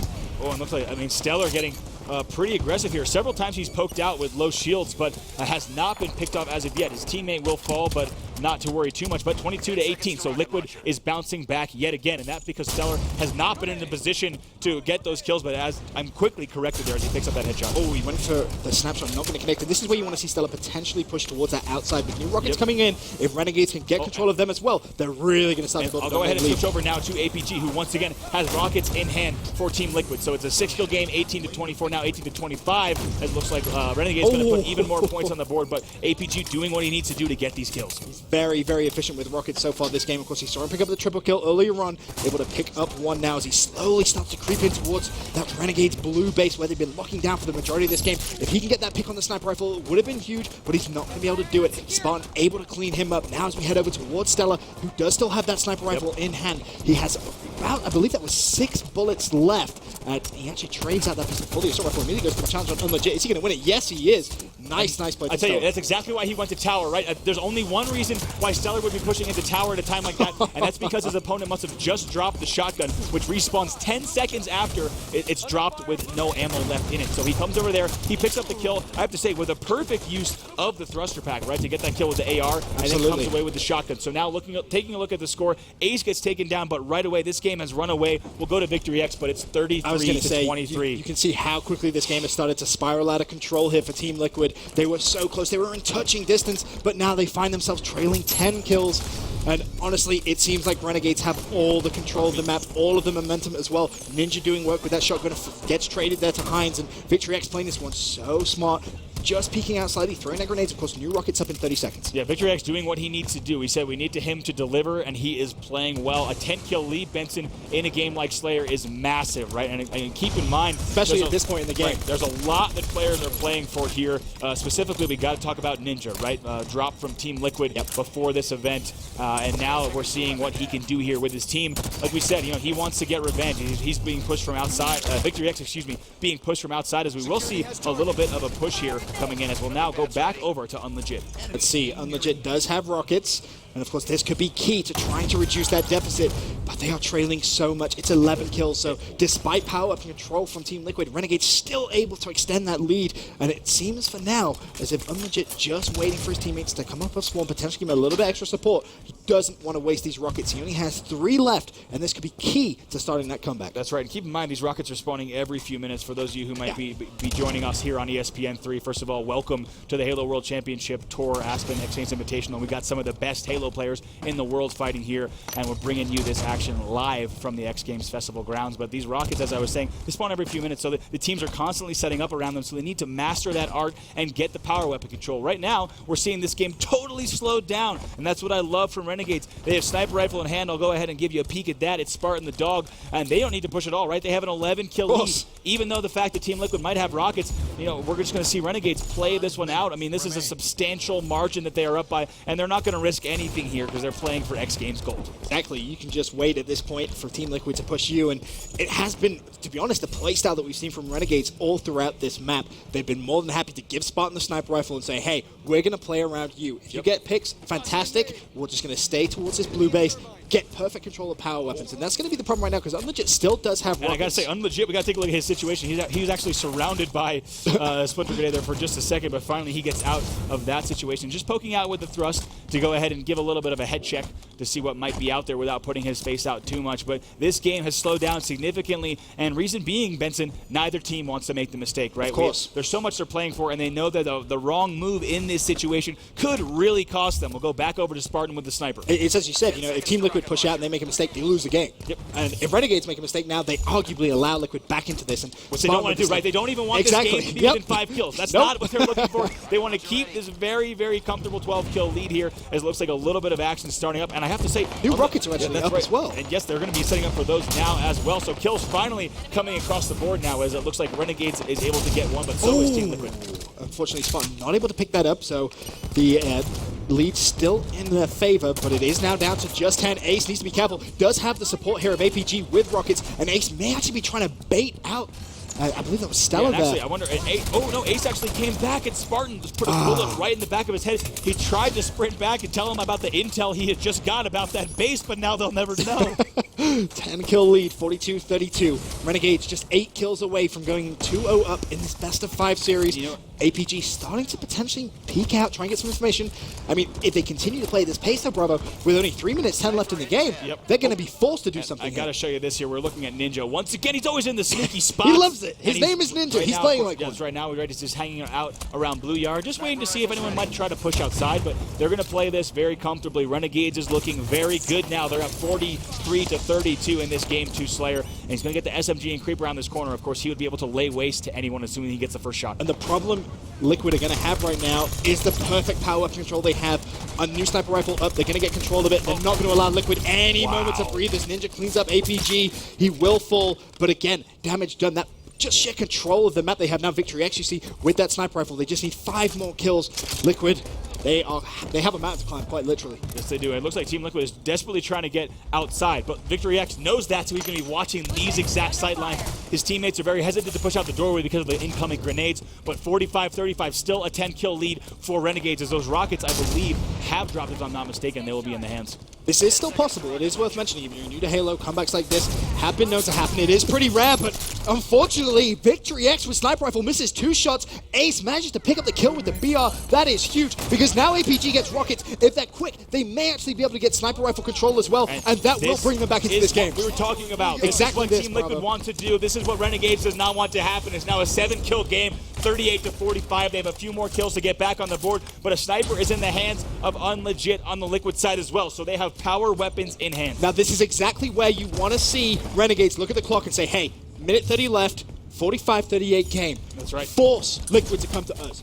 Force them, because they know they have a sniper rifle. And here's APG now going to try to go into tower. He knows that someone might be around here. He's being very careful, creeping around, of course, to make sure he doesn't appear on that motion tracker, but he doesn't see anyone just yet. Now 39-46, kills still being exchanged. 40-46, it's a 6-kill game. Unlegit just got a double there with the sniper rifle, and that gives APG license now to maybe push and be a little bit more aggressive, but time is running out. They are playing against the clock here. He could have pushed there, but instead they're making sure no one pushed outside, and it looks like actually one player has pushed across. Oh, he's not going to pick up the kill with the rockets, and he's so weak. He does manage to get that distraction, though. 41-46, 57 seconds left in this game. Can Team Liquid fall back into APG with the rocket? No! A suicide! That is going to put them back 1 kill. It's a 7-kill game with less than 50 seconds to go. Liquid need to push. They cannot continue playing at a slow pace.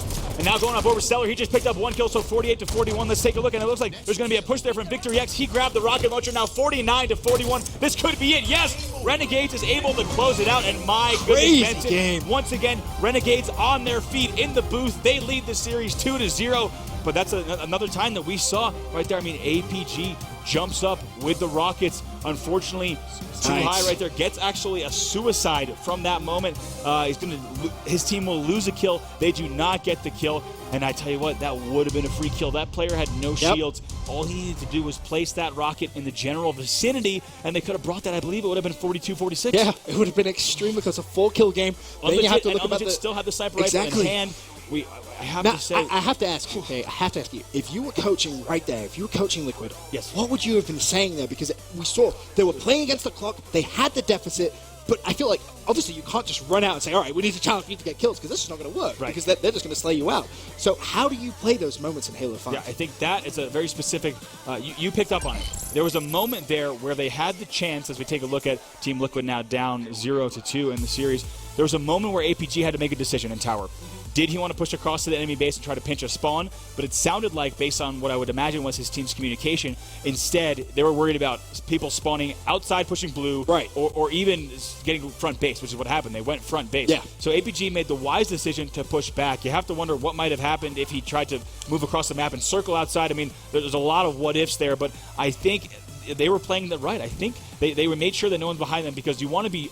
The one thing you don't want to do is make a risky play on trying to guess a spawn and then have less information. In the play that they decided to do, they knew exactly where their opponents were, and APG was actually in position to get that rocket kill, but that's when things start to fall apart. They lost a kill, they lost rockets, they lost tower presence, and they already had a player who was being dangerous front base, who had just been cleaned up. So, I mean, such a pivotal point in that game. At that point, Renegades is going to push in. And it's tough to say, right? I mean, if APG had even got that rocket kill, that does not mean that they would have been back in the game. Of course. Right? Renegades, if I had to bet, Renegades probably still had positioning enough to get them the win. And I don't think... And they had the clock in their favor as well. Sure. I think we only had about maybe 30 seconds left at that point. So Renegades is able to close out that match, which was just expedited there by that APG suicide. But taking a look at Ace there on Team Liquid, they know what they need to do to bounce back in this series, but it won't be easy. They will need to win Stronghold's Empire they'll need to win CTF Coliseum, and lastly, a Game 5 Slayer on the rig. So game number 3 is going to be Stronghold's Empire. Will Renegades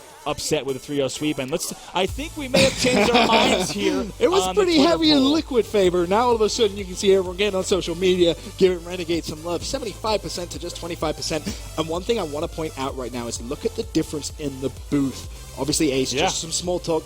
I mean, obviously you're not going to be happy when you're 2-0 down, but this is the key moment. This is where you have to rally the troops. You have to sit down and you have to say, guys, come on, we have this. Let's just start. It's baby steps at this point. It is. You have to win one map at a time, and you have to go very, very slowly and very, very gradually. But silence in a booth is never a good thing. No, and that's that's really the story of this series, right? I mean, it's told by it's told by the Twitter poll. I think a lot of us thought Team Liquid is an all-star roster. They're going to do what it takes to win this series, and instead we all slowly started to change our minds. Actually, Renegades seem pretty good at this game. We should probably vote for them.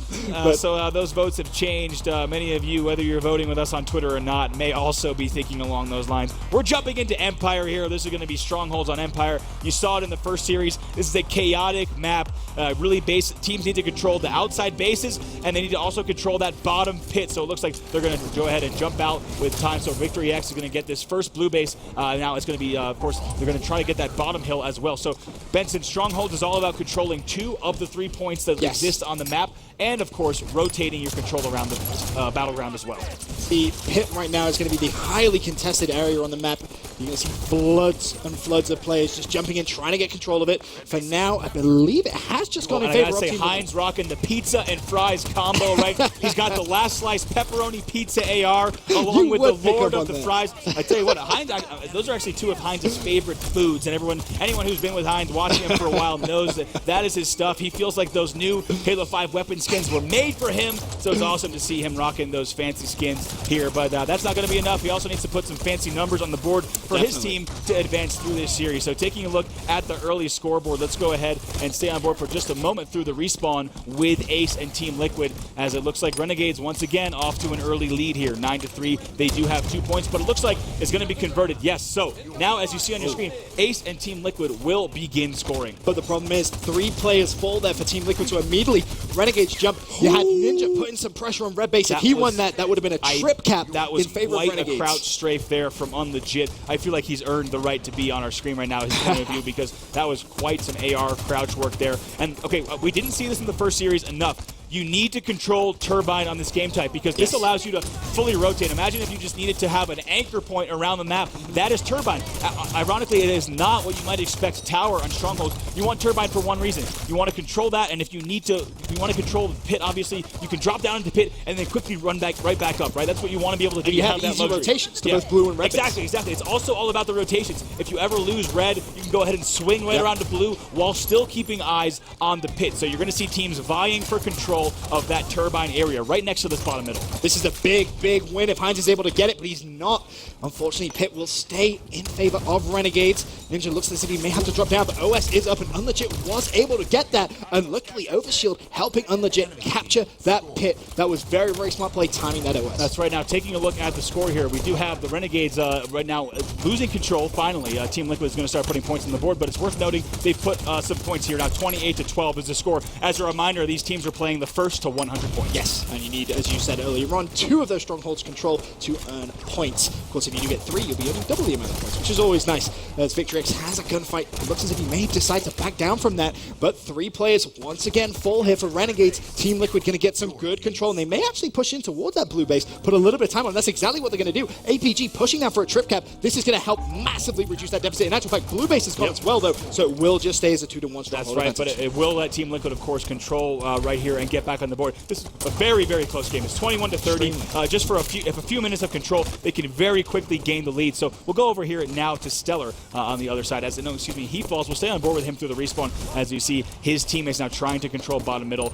They need to get this back, but Team Liquid, Ben, has climbed back now. It's a 30-27 game. And that's a big win from Stellar as he picks up 1. Ninja helps him with the second. Pit goes back to Renegade's control. The SMG helps him out there as he cleans up Unlegit. So now Renegade's back to a 2-1 stronghold advantage. Start to increase that lead, and more importantly, Stellar has Scattershot as well. So anyone that jumps into Pit from Team Liquid is in massive danger. You can see the damage Stellar can do with that, and that's exactly why Ace threw that grenade expecting Stella to be up there. We actually had 2 dead there for Team Liquid for a moment, so that is dangerous. As you see, Unlegit is desperately trying to stay alive. That's going to be 3 dead for a moment as well. So we'll see if Liquid can still maintain control. It looks like Renegades, of course, will now start to rack up points once again. Now 41-28, so about 10 unanswered points there from Renegades. Now at this point, is it? Oh, in fact, it's a trip cap right now for Renegades. So that goes the question I was originally going to ask you. Such a terrible situation to be in. You know why? Because you don't know exactly where to push and how. As we look at this map, that's so unfortunate. Heinz so nearly got overshield right there. And in natural fact, you're going to see Spartan take it away from them. Yep. And Team Liquid are in some massive trouble right now because Renegades still have that 2-1 stronghold advantage. They have OS. They have Scattershot with OS. More importantly, this is a just lethal combination to play against. And they're going to go for red again. And the This is a worst free thing cap. about getting triple capped on, Ben, is the fact that you don't know exactly where to push. When you're looking at this map linearly, if you're thinking about red, bottom, middle, blue, generally you're going to be trapped in a base and you can prioritize where to go. When you're spawning on the map and the enemy team has all 3 bases, you're not exactly sure where they are, right? It looks like Spartan laying down some shots on Ace there of Team Liquid.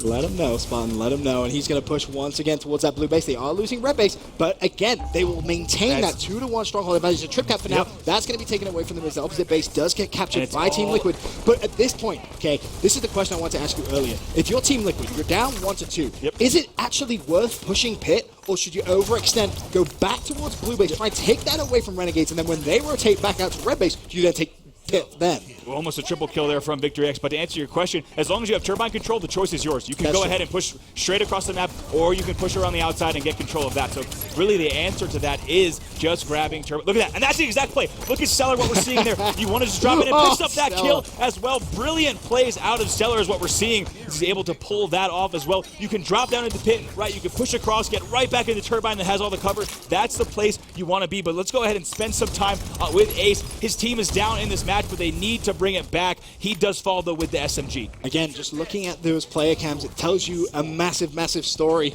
Renegades, whenever we're watching them, you can practically just make out what they're saying. You can lip read it. They're being very, very loud, and they're being very, very energetic with those callouts. Whereas Liquid, on the other hand, I mean, it looks as if they're silent, and there's nothing worse than silence inside that booth. Right now, back on board with Ace here, who's going to be able to pick up a kill there on Spartan, and his team does grab control. This is the trip cap now. Here's the trip cap from Ace. Let's see if he can such push a big it out win. bottom middle. Oh, that yes, is huge. Indeed. Oh my gosh, on Victory X. No! Oh, that would have been so nice, but unfortunately he's not going to get it. They do still, however, keep that 2-1 stronghold advantage. This is big for Team Liquid if they're going to have any chance of producing the deficit. And they did exactly that question I asked you. Now they can try and jump onto Pit, and that is a huge, huge win for Ace. Stops it being taken, but he has more work to do here. Can he find the second? Ace with a huge double kill. Grabs Scattershot, turns around, a triple kill for Ace. Looks for the overkill, doesn't matter. Not going to find it. Instead, wisely jumps onto Pit. Unfortunately, not going to cap it, though. And more importantly, Renegades lose that 2-1 stronghold advantage. Yeah, but big. I'm speechless there. Plays from Ace. What a move there as he's able to get control of Turbine. Ace knew exactly what he needed to do, and he picked up those kills to get his team back in this match. But it could be too little, too late. Right now, Renegades gets 2-1 control once again. APG trying to sneakily put some time down on Pit, but he needs to be careful. The Renegades don't just jump down and reset it. In fact, it doesn't matter. He does fall. That's 2 players down for Liquid. They probably have time for one more push. And when they make that push, they're not going to be able to make any more mistakes for the remainder of this game. Heinz immediately off spawn has to push blue base. It's a trip cap now for Renegades in the closing part of this game. Heinz is going to lose that gunfight, and that is going to be GG. Renegades surprising so many with a 3-0 sweep over Team Liquid. Fast. What a game there. They're going to win that game 100-50. So despite the fact that Team Liquid put up a fight at the end, Renegades is able to win 3-0, and they will advance to their next match of group play. And that makes Group A so very interesting. We all had Team Liquid coming out, and now down 0-1 in the group with Renegades up 1-0. That makes it so very interesting. Looking at that scoreboard there, 24 kills for Stella. What a job he did. Victory X there with 19 as well, and the assist column really does tell you a lot. 16 kills for Spartan, 13 assists for Victory X, and 15 coming in for Ninja as well. And I have to say on Team Liquid, not a single player going positive. Ace, the only player to go even. Big numbers though, 17 and 17 with 12 assists, but not a single player on Team Liquid going positive in terms of kills and deaths. If you want to win that game type, you need to have Slay and Control, Absolutely. right? There are rare exceptions where a team could get away with simply really having good rotations. However, that wasn't the case Renegades came out to play. That was some of the best turbine control I've seen. It was very, very disciplined. Ace and Liquid had some moments of greatness in that series as he was able to pick up that triple kill around the pit and start to get his team with some points on the board, but it was too late for that. I think the perfect example of that was what we saw from Stellar, when he was just in that turbine area, threw that grenade in towards pit, picked up the kill, backed off, got the double kill. That's exactly how you control turbine and how you control pit, and it was just textbook play from Renegades that whole game. The other reason that's very useful is the ability, right, to drop down when Ovi comes up. You drop down, you time it so you avoid the grenades, and you fly right back up. Looking at the series overview once again, Renegades all over the scoreboard. They win CGF Truth 3-0. They win Eden Slayer narrowly 50-41. That was much closer than the scoreline says. Yeah, exactly. 50-41 is that final score. 9 kills does not do that justice, but 100-50 on Empire Strongholds. They just had really complete map control. It felt like Liquid was always desperately trying to figure out where can we go, where can we push, and once you have control of those bases, especially with the scatter shot control that Renegades had, they made it so difficult for Team Liquid to be able to do anything in that match. I think after losing that Slayer game there, I think Liquid's confidence may have taken a big knock, and you kind of saw that at the early parts of that Empire Strongholds, and from there, they were never really able to recover. So you have to give massive props there to Renegades for not making any mistakes, really. Right. Every time they kind of lost control, they were very quick at grouping as a team, winning those individual gunfights, and then pushing a stronghold. I think one of the best things we saw from Renegades is that, yes, this is the Victory X that they needed to show up, right? Yes, Stellar is really a fantastic player, and the rest of the roster as well. I mean, good stuff from them, Spartan and Ninja. On the other side, we did not see the best from APG and Heinz, right? We did not see the best from Ace and Unlegit on the other side of the screen. So I have to say, Renegades, they came out to play, right? We're here at day 1 at X Games. There's only so many group stage matches that you play. Renegades made all 3 of those count. They made quick work of Team Liquid, who will have to do some serious work tomorrow to get into the top 4. Yeah, it's going to be tough. We could potentially see that tie that I talked about at the very beginning of the day. Hopefully, love some storylines and some drama X Games. Why not? But that's going to do it from myself and brother from the casting desk. For now, we can send down to Walshy with an interview with Ninja. Thank you, Benson. I am here with Ninja. How does it feel beating the team that just dropped you 3 weeks ago? It feels about as good as it can, man. You know, I'd like to say it was like taking candy from a baby. Whoa. I'm just kidding. So, what do you think is the key to your success? Because obviously, Team Liquid before, you guys had some success, but after you parted ways, it seems like Renegades have taken off. No matter the lineup you've had, you had Comley before, and now you have Stellar. Why is Renegades so good? Honestly, it's a combination of all players. The 3 people who haven't really changed are myself, Spartan the Dog, and Victory X, and Cam, dude. He's got a great understanding of the game. I really was worried, like, way before, like, 2 months into the, like, a month, like, into the game. I was like, I didn't think Victory X was going to be that top player. Completely blew me away. Was the only great player on Cloud9 left, really, that is now on a top team. He's just been playing lights out. But Spartan the Dog, man, this guy, and Stellar, both those kids, they're just these young gods, and they're just incredible, man. So, does Renegades have what it takes to walk away with a gold medal here at X Games? Definitely. We just got to play our best, man. Hopefully we can come out on top with the first seed coming out of the pool, beating Allegiance and Epsilon, and then we just bring it in on Saturday. What's going to be the key to beating Allegiance? The key to beating Allegiance is going to be playing at their pace, which is going to be just as fast as us. We're really excited to play against them. We had a best of 5, game 5 against them in an online cup, and really it was just anyone's game. We're really excited to get a rematch against them. When I was talking to Snakebite earlier, he said that Renegades were the most fast-paced team here at this event. Do you think that's true, or do you think Allegiance are faster paced? Because you credited them and said, well, we got to play at their pace. Kind of like it's a two-way thing. Their pace is also playing pretty quickly, but also really nerdy. Like, they're really good with nerd nades. They know how to nade weapons to themselves very well. They know really good jumps. So it's basically just up to us to keep at that pace, right? Make those same nerd jumps, make those great plays and great flag runs, and we should be able to take the series. Well, congratulations on the win. We're going to go to a quick commercial break. When we get back, we have Evil Geniuses taking on Dream Teams. Catch you later.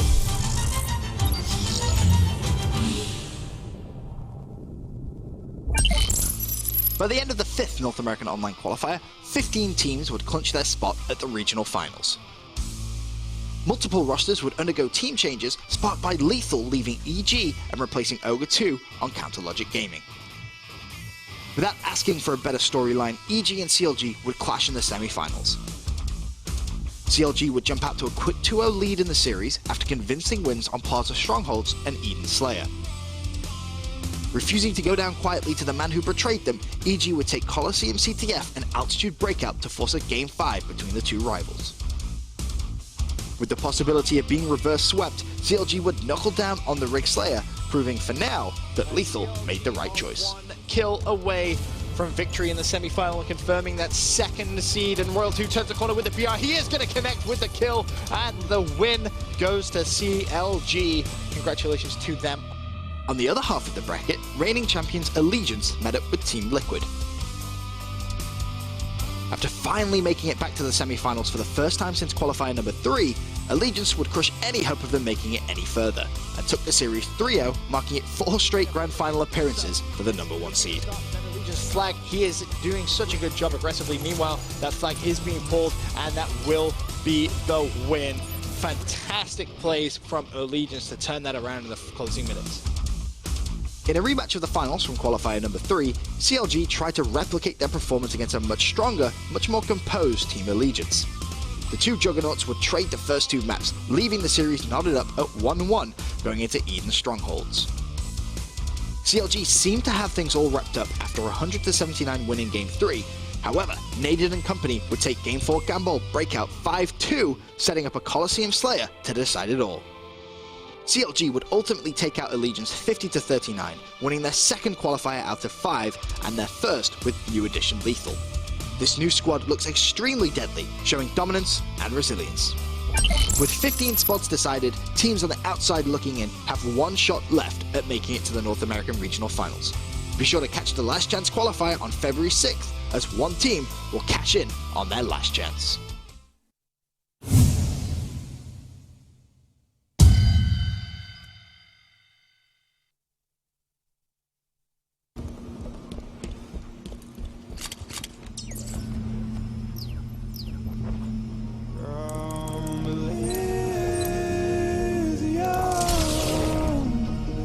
And let it burn, let it burn.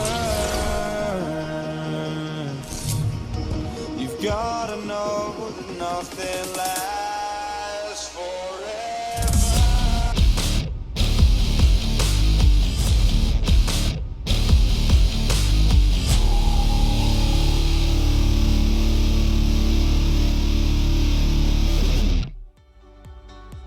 We are here at the Halo World Championships X Games stop out here in Aspen. Walshy here with Elamite, and we got some good matches for you today. Well, we've already seen some great matches so far, but this last match is Evil Geniuses versus Dream Team. What are you thinking? You know, it's kind of you got to go with the EG on this one here. Although I am excited for the match though, because Aries, I've known him for a long time. I've had the opportunity of coaching him in the past before as well, and I understand he's put together a pretty good team here. You know, obviously to make it to X Games, you've got to be pretty good. But I think there's going to be actually a pretty interesting series coming up. Yeah, a lot of players out there and fans will know of combinations that have been around forever. Like Roy and Lunchbox have been a dominant force on the scene since 2007. However, a lot of people don't know about this Aries/Jesse combo. I remember landing against them back in 2008 or so. So they obviously have quite a bit of teamwork after playing together on and off for 6 or 7 years. Absolutely. You know, we definitely expect big things to come out of them for them to make it here, and they have a lot of chemistry, a lot of history together. Been on multiple teams, multiple thirds and fourths as far as their overall team goes. But this pretty solid lineup. They have the Tire Iron as well as Prototype, and we've seen what Prototype's been able to do over his kind of career. He's an extremely talented player. Yes, some absolute talent over on the Dream Team squad. However, you can't overlook a squad like EG. Now, tell me about Commonly. What does he bring to this EG squad? Commonly is, that new talent, extremely skilled, very high sensitivity, creates a lot of opportunities and options for him in game. A lot more flexibility in his routes and things he can do. His sniper is, off the wall, extremely good. And obviously, in order to be picked up on a team like EG or replace a player like Lethal, you've got to be pretty good. Absolutely. I would not question EG's decision-making when it comes to picking up a member. They probably had their pick of almost anybody on the circuit, and they went with Commonly for probably good reason. Absolutely. I know they were evaluating a couple different players there, and there's going to be a lot of input both from all 4 members, but as well as from Towie, the coach, as well. They're going to be going back, looking over gameplays, trying to figure out what's going to fit best with their squad in general, and also what kind of player can they develop here, what kind of new talent can they steal. Yep, so our team matchup, as you see right here, is Dream Team taking on Evil Geniuses. On the Dream Team squad that consists, as you said, Prototype, Ares, Jesse, and Tire Iron. E.g., the squad that needs no introduction, is Roy, Lunchbox, Snipe Down, and the new member, Commonly. Absolutely. So, tell me about these game types we have coming up, because we are going to start off with a Strongholds on the rig. What goes on in that game type? Like, what is the ideal setup when you're playing that map? Ideal setup on Stronghold's rig is you want to control a catwalk if possible, and then have the blue bend spawn as well. Blue base just gives you a lot more flexibility, as the route to top center is from blue base, while as red base, it's that lower catwalk where you're definitely a lot more exposed and open to die. Yeah, on rig, it's definitely more so like the outside, like getting some of those catwalks, like you said, and kind of blocking the carbine spawns, and like you said, sometimes going to that secondary catwalk and taking over nest. So I agree completely. Like, sometimes you gotta watch that bend/elbow and make sure you watch all the areas. But our series layout is on your screen right now. We have Strongholds Rig, Plaza Slayer, Truth Capture the Flag, and if necessary, games 4 and 5 will be Eden Strongholds and Regret Slayer. Absolutely. So with the Rig Stronghold coming up here, who do you think is going to take this first one? I mean, it's always the squad that has the outside control, and one thing I've always noticed about Evil Geniuses, no matter the game type, but especially here on Stronghold's Rig, is they slow it down when they have to. It's so easy to get into panic mode when you start spawning inside and the opposing team has nest, when they have basement, and it's really tough to know when or where to push, but EG does such a great job of slowing it down and making a push together. What Roy has said on multiple occasions is just make a push as a team. You'll be surprised at how successful it'll be. And that is so true. When you look at some of these top squads, even a squad like Allegiance, sometimes you'll see them push out individually. And Allegiance is the #1 seed here. So even seeing that common mistake from them from time to time, it's not surprising. Every team makes those mistakes because you would more so rather push up and try to help your teams earlier rather than sit back and leave your team out to dry. Absolutely. There is no perfect setup on any game type. It depends on what the other team is doing. It depends on weapon respawn times, power-ups. There's constantly changing. There's never a perfect moment to do anything really in the game. It's all capitalizing on what opportunities your teammates provide to you as well as what opportunities the other team hands to you as well. So definitely want to be able to set up. You see with EG, they're not going to be a team that gets easily flustered, a team that's going to know what to do in every situation, whether or not they're winning or even if they're losing. So definitely some great things going to come from them. Yeah, and we talked about the keys to winning a game type like Strongholds, the Rig, but now we're going to look at the keys to victory for Evil Geniuses. First off, they're going to control the pace of the game. They're a squad that can play it really slow. At the same time, once they get on a roll and they have numbers, they can crank up the pace of the game and just get spawn kill after spawn kill. Secondly, give Snipe Down some breathing room. If you slow down the pace of the game when he has a sniper rifle and just create some buffer space, let him just be relaxed and have no pressure on him or no flanks, he will rip off faces. Lastly, but not least, is the 5th man, aka Towie. I relate it to the Seahawks, kind of like 12th man sort of thing. Towie is that extra factor that helps bring EG the victories. It's going to be that extra power up that he helps them get. It's going to be telling them the flag route to run before they pull the flag. It's just everything that Towie does to help the squad be the best they can be. And there's so much more than that actually with Towie as well. This is somebody that is currently staying with the players as well. So on top of everything he brings in the tournament environment, he's working with these players on a daily basis. By far, I would say one of the most dedicated coaches in the game over the last 5-6 years. Towie's been a staple in the Halo scene. Right. Up next, we got the Dream Team, and tell me a little bit about their keys to victory. For the Dream Team here, they want to make sure they can thrive in the chaos here. What we see, they're probably not going to be able to set the tone of the pace against a team like EG, so they definitely want to be able to at least perform well and still use their teamwork and map movements to thrive in that chaos environment that EG can create. Yeah, I agree completely. It's one of those things where the majority of the game is never one team has full sep and the other team all 4 down, or the reverse of that. The majority of the game is these chaotic times where it's a 2-on-2 situation, and Dream Team has to win those. Secondly, they need to regroup when all down. I was complimenting Roy and the EG squad for slowing it down when they're down in members. Dream Team has to have that discipline if they want to have a shot at beating the EG. And tell me about the last one here. Absolutely, and as we were touching base on earlier, we have Jesse and Aries. Jerry's almost as a wombo combo going on here. So definitely excited to see what they have to bring to the table here, as I haven't had a chance to watch too much of their Jesse's gameplay recently. I've gamed with Aries countless hours, probably like the 2008, 2009 era. Countless lands at my place, just online gaming. He's put in so many hours, and he has the talent. He's had a lot of shots on top squads as well, and in some cases they haven't worked out, like we've seen him previously on Optic roster. But if you look at it now, he's on a team that's ranked higher than Optic. So Aries has always had those different facets of gameplay that's made him a desirable player at the top of the scene. Right, he's a consistent player. He's not doing the flashy plays all the time. He's not going to, be worked around like a Snipe Down would or like a Stellar here, but definitely a consistent player. All right, first map, as you see on your screen, we have strongholds on the rig. Outside is the desired location. However, up in that nest, you can control Railgun.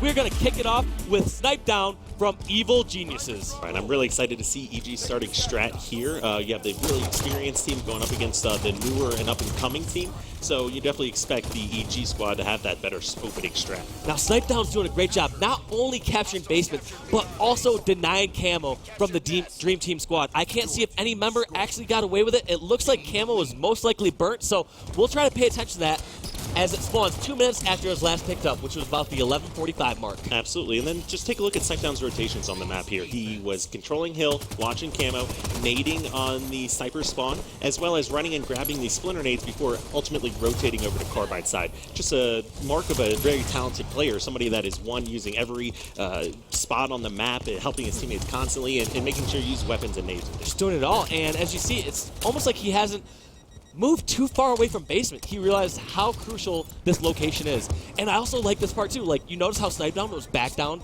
towards basement when Dream Team had control of elbow. Now that they don't have control of elbow, oh, he was going for that ground pound, just a slight miss execution, but at the same time, doing enough damage to make it worthwhile. We're going to jump on with Aries from the Dream Team. Right, and you see what EG's doing here. They're just putting pressure on. They're trying to get Dream Team weak just to prevent them the opportunity to push across and capture any of these strongholds. Having those two strongholds already captured, EG is in the defensive mode here. All they need to do is prevent a capture. Yeah, and you just said it perfectly. I like what EG does. They get that advantage, like they have that full step, and they press the advantage much they get. If you give them elbow, EG will take elbow. If you push up an elbow, they'll back down just that little bit towards catwalk. They will not give you an inch of breathing room when they have their full step. Just as I say that, Aries and the Dream Team squad are going for a triple cap. Right, and there was some great shots out of Aries there as well on Lunchbox. This is the first time we've seen Dream Team have any kind of real control here, but as quickly as they got it, they've lost it as well as far as BR Tower is concerned. They do have basement, though. They need to get control of this nest, and EG main goal right now is to prevent them from grabbing it. Okay, so when this team, like for example, in a situation like this where Aries and the Dream Team squad have basement and nest, which side do you prioritize, or is it just whichever side you can break through on? It's going to be whatever side you can break through on. With the rig, there's not a whole lot of options and routes that you can take there. You need to be making sure whatever route you do take, you're doing it with your team. And it looks like Snipedown and this EG squad broke through, got control of Nest, and are also capturing basement. One thing I've noticed from Snipedown many times when he has camo over towards Nest is he'll jump up on that little stronghold spot, jump up on the side ledge, and here's the EG pressing their advantage. Look at this. They have outside, they have Nest, and they are not letting Aries and the Dream Team squad capture the BR base. Right, and you saw Dream Team, they almost had that BR base captured. It was over 3/4 of the way done, and EG, rather than letting them have it, actually pushed in, got a couple kills, reset that hill, and they're making them start all over again. And they also just did that rotational move that we've seen over and over from Snipedown's POV. He pushes in, gets killed towards BR base, then pushes back, blocks the carbine spawns where he currently is standing, and rotates back to basement and lays more damage. It's just kind of like this cycle. Pushes forward, does some damage, pushes back, blocks spawns, and then pushes forward and does damage again. Right. When your team is this good, you get to start focusing and improving on little things like the blocking spawns, the rotations together there, and that's what EG gets to do as opposed to a lot of these other teams that are still needing to focus on a lot of the basics. So we are on board right now with Lunchbox, a player that you and I have both had the privilege of teaming with in the past. Tell me what makes Lunchbox such a good player. All he wants to do is win, and he's going to do anything that it takes to do that. Whether or not he needs to pick up a bunch of kills, grab a lot of flags, whether or not he needs to be in that booth screaming at the top of his lungs, he's going to do whatever he thinks is going to help the team to win. Yes, he is an absolutely motivated player. I think you said it best when you were doing an interview yesterday. You said he's literally one of the nicest guys out there. He truly is. Him and his brother Roy are two of the nicest players in the scene, and we can't get enough of those players in the scene. Absolutely, yeah, and we're so lucky to even have them here competing and whatnot. They've been around their original 5K days where they were teaming with Fear itself and Hokum. So, just two great and incredible players that do whatever it takes to win, and their careers and history show that. So I thought that Dream Team was all out of this at one point. We saw that EG had 84 seconds, had outside/nest taken over. However, we were on with Jesse, who got double kill, head camo, and helped take it over. But it just seems like this Dream Team squad can't hold a full setup the same way that EG can. Right. What are they doing wrong? I mean, we've seen this earlier in the day as well. Like, teams are able to push through finally and grab control and take advantage of their strongholds, but as quickly as they got them, they end up losing them. Their defensive positions and teamwork in order to prevent the aggression from EG just isn't there. Yeah, I can't pinpoint the exact moment because it just seems like they don't have a very strong full setup. It seems like the members of Dream Team are just getting picked off when they have this full setup. When you are outside/nest, you should be able to be in a strong position where you can deal some damage and back down and stay alive. The most important part is that latter part, is the backing down and staying alive. You don't have to worry about getting killed as much as you have to as backing down. And Lunchbox on your screen almost getting that double kill. And what did I say before when they have control? Backing down and staying alive. Yeah, that was some great strategy that we just saw from EG there. They put two guys in the BR base, started capturing the hill quickly, and they let Basement go and just focused on keeping them out of nest. They knew as long as they held them out of nest for the next 15 seconds or so, they will end up winning that game. And that is a statement of a score. 100-14. Closing out the match in 5 minutes and 46 seconds. Trying to take a look at the stat screen here, and almost every member of EG going positive, with commonly only going -2, but at the same time, having 10 assists. Right, and I actually really like seeing that out of this game because we're seeing that Lunchbox and Roy, they know what has happened, and they're out for blood here. They want gold medal, but they also want revenge, and that's going to be revenge on Lethal for leaving. Commonly, on the other hand, coming in, doesn't have a lot of land, tournament experience here, especially at the highest level. Might have a little bit of nerves, just getting him out of the way early here, and I definitely expect to see bigger things from him. But you and I are both players, too, that realize the stat screen does not show everything. Of course, now with different stats that Halo 5 does show, it is more telling when you see certain stats like damage dealt and perfect kills and all those great stats that they've added into Halo 5 Guardians. However, you can never quantify every single part of the score. I've had plenty of games where I go -5 and I feel like I played the game near perfect. Right. And I know you have a lot of those, Dave, as well. So. But going in and just taking a look at what we have going on there, even though that was kind of a blowout, I did like to see that they were able to at least break the setup several times during that game, where it wasn't able to work out for them on Stronghold. You could definitely see that working better here in like a Slayer game. Yeah, for the time that Dream Team spent outside, I am completely baffled as to how they only have 14 seconds. It seems like they were outside quite a bit more than the score shows. But up next, we got Plaza Slayer, followed by Truth CTF, and if necessary, Eden Strongholds and Regret Slayer. Absolutely. Here in Plaza Slayer, we saw some dominating performances on this map earlier. We saw complete blowouts where they're not even breaking halfway through the kills. So definitely hoping good things here for Prototype and Ares and all of the crew. But as far as experience goes and what we've seen out of this tournament so far, it wouldn't surprise me to see another big blowout here by EG. Yeah, so Elamite and myself have both said that we heavily favor EG to win this matchup, but we want to hear what you think. We have the hashtags down below where you can do hashtag Halo WC along with the team name. So hashtag EG or hashtag Dream Team. And that poll is surprising to me so far. 57 to 43%, especially after the first game score. I think we could possibly see some sort of reversal or at least a more lopsided percentage here after that first game. Right. I honestly kind of want to take these stats over to Dream Team and let them look at it and see what their level of confidence is going into this game after what they just went through. Well, maybe that last game, Dream Team was just polling every single time, just tweeting instead of playing. Who knows? We're going to have to see what Dream Team can bring this back because it is a really tough situation to be in.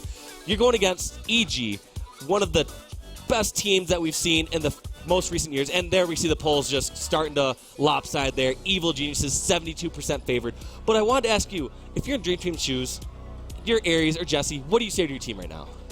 You need to just tell them to forget about that first game here. You know, we're going in, and this is a best-of-5 series as well, so they need to make sure that they come out. It's so much different going into Game 3 with a series tied 1-1 as it is going in down 2-0. Yeah, and you can always reverse the series, change the momentum at any time, but EG is one of those squads that are not going to give that up easily. So when we jump into this next game, obviously Plaza, the Slayer on Plaza, we have a few focal points. We have the Overshield in top center, we have the Sniper over at Cinema, and we do have the Shotgun. So what are your main focal points when you start off at this game? Absolutely, it's going to be the first rush for OS and then focusing on grabbing controller at Snipe. We've seen what teams like Allegiance were able to do with the sniper rifle, where they can completely change their entire playstyle and focus it around one player, which what we've seen was Naded, and allowing him to just move around and do whatever he wants. Yep, and we're on Snipe Down right now, and I do have to correct myself. I said Shotgun, I meant Hydra over there. I make mistakes every once in a while, but we see Snipe Down heading towards his favorite weapon, the sniper rifle. And do you think Roy drops this right now, or do you think they first focus on getting in a safer position? You definitely want to see him getting in a safer position. What was really unique is this was an extremely late overshield. You have overshield in the hand of Tire Iron, but that was a good 20 seconds before that, or 15 to 20 seconds. He still has half his overshield. That's surprising. It seems like EG would be a disciplined team enough to say, guess what, we at least got to get melee. We at least need to get some shots on it so that overshield does not play an effect on this next push. But we see Snipe Down and the squad over here in Yard just trying to get away, trying to get some sort of step because they realize, guess what? We have the sniper. If we slow this down, we can pull ahead. Right, and as we just saw, there were 3 members of EG in the Yard right there, and they ended up all going down. We've got a quick early lead here for Dream Team, up 7-4. One interesting thing I wanted to point out as well is, although Overshield is extremely powerful, you can also kill the Overshield guy pretty quickly. You have weapons on the map like Storm Rifle, you have the Plasma Pistol, one Plasma Pistol shot, and that OS is completely negated. That's absolutely true. It's one of those things that it's, I don't know, we used to call it like a get-out-of-nade free card back when I used to compete, because sometimes you'd have Overshield and you don't hesitate about going around the corner. You're like, I got Overshield, what do I have to be worried about? And every single time you run to a grenade, it's like, whoop, thankfully I had Overshield. That could have been really bad. Right, and we see Aries here, as we were talking about before. He's up at 4 kills right now. He's already got half of his team's kills. Yeah, and he's doing a great job staying alive. And this is something that we did not see on that rig game right before. It just seemed like all these members of Dream Team are trying to challenge every fight to the death. They don't seem to have the confidence in their teammates to either stay alive or to finish the kills that they started.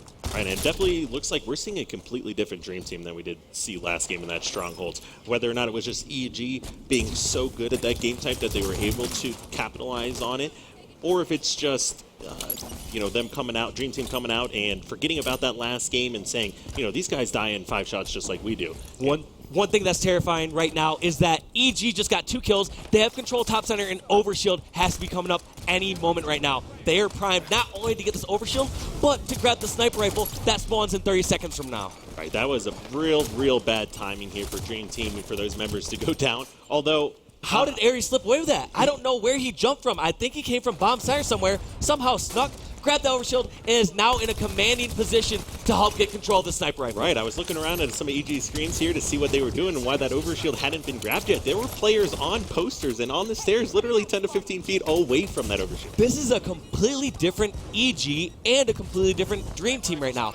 EG beforehand were on top of every power-up. They were grabbing camo when it was available. They were grabbing scatter shots as soon as it came up.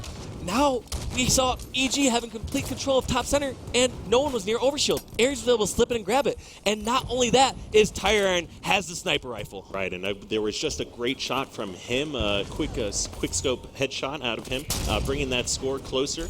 You do see, generally, Dream Team, this is the area that you generally want to have as far as control goes, even though they are down.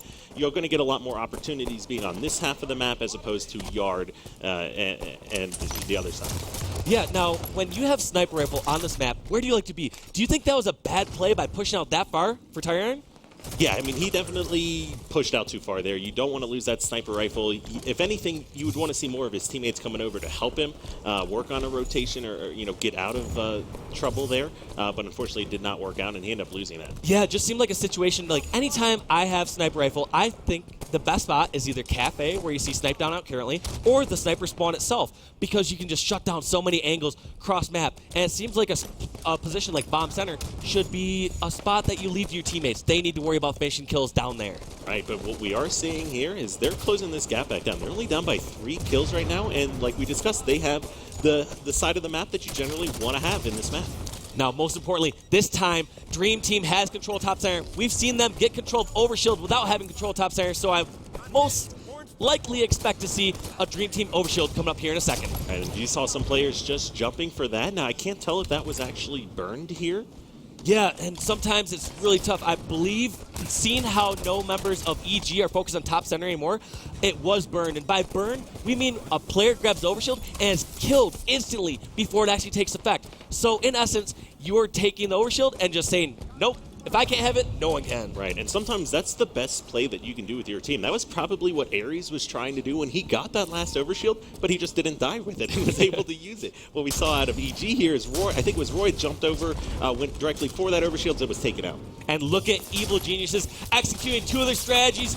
I was going to say give Snipe Down that breathing room, but great flank by Tire Iron right there, taking out Snipe Down. Because when we saw them slow down the pace of the game there, where Snipe Down had Snipe, you saw him just ripping off faces. And I just saw an incredible, perfect kill right there from Jesse Peace himself. Let's jump on board with him. Right, and I was actually just watching that as well. That was a great thrust. That was great evading and great shooting to get that perfect.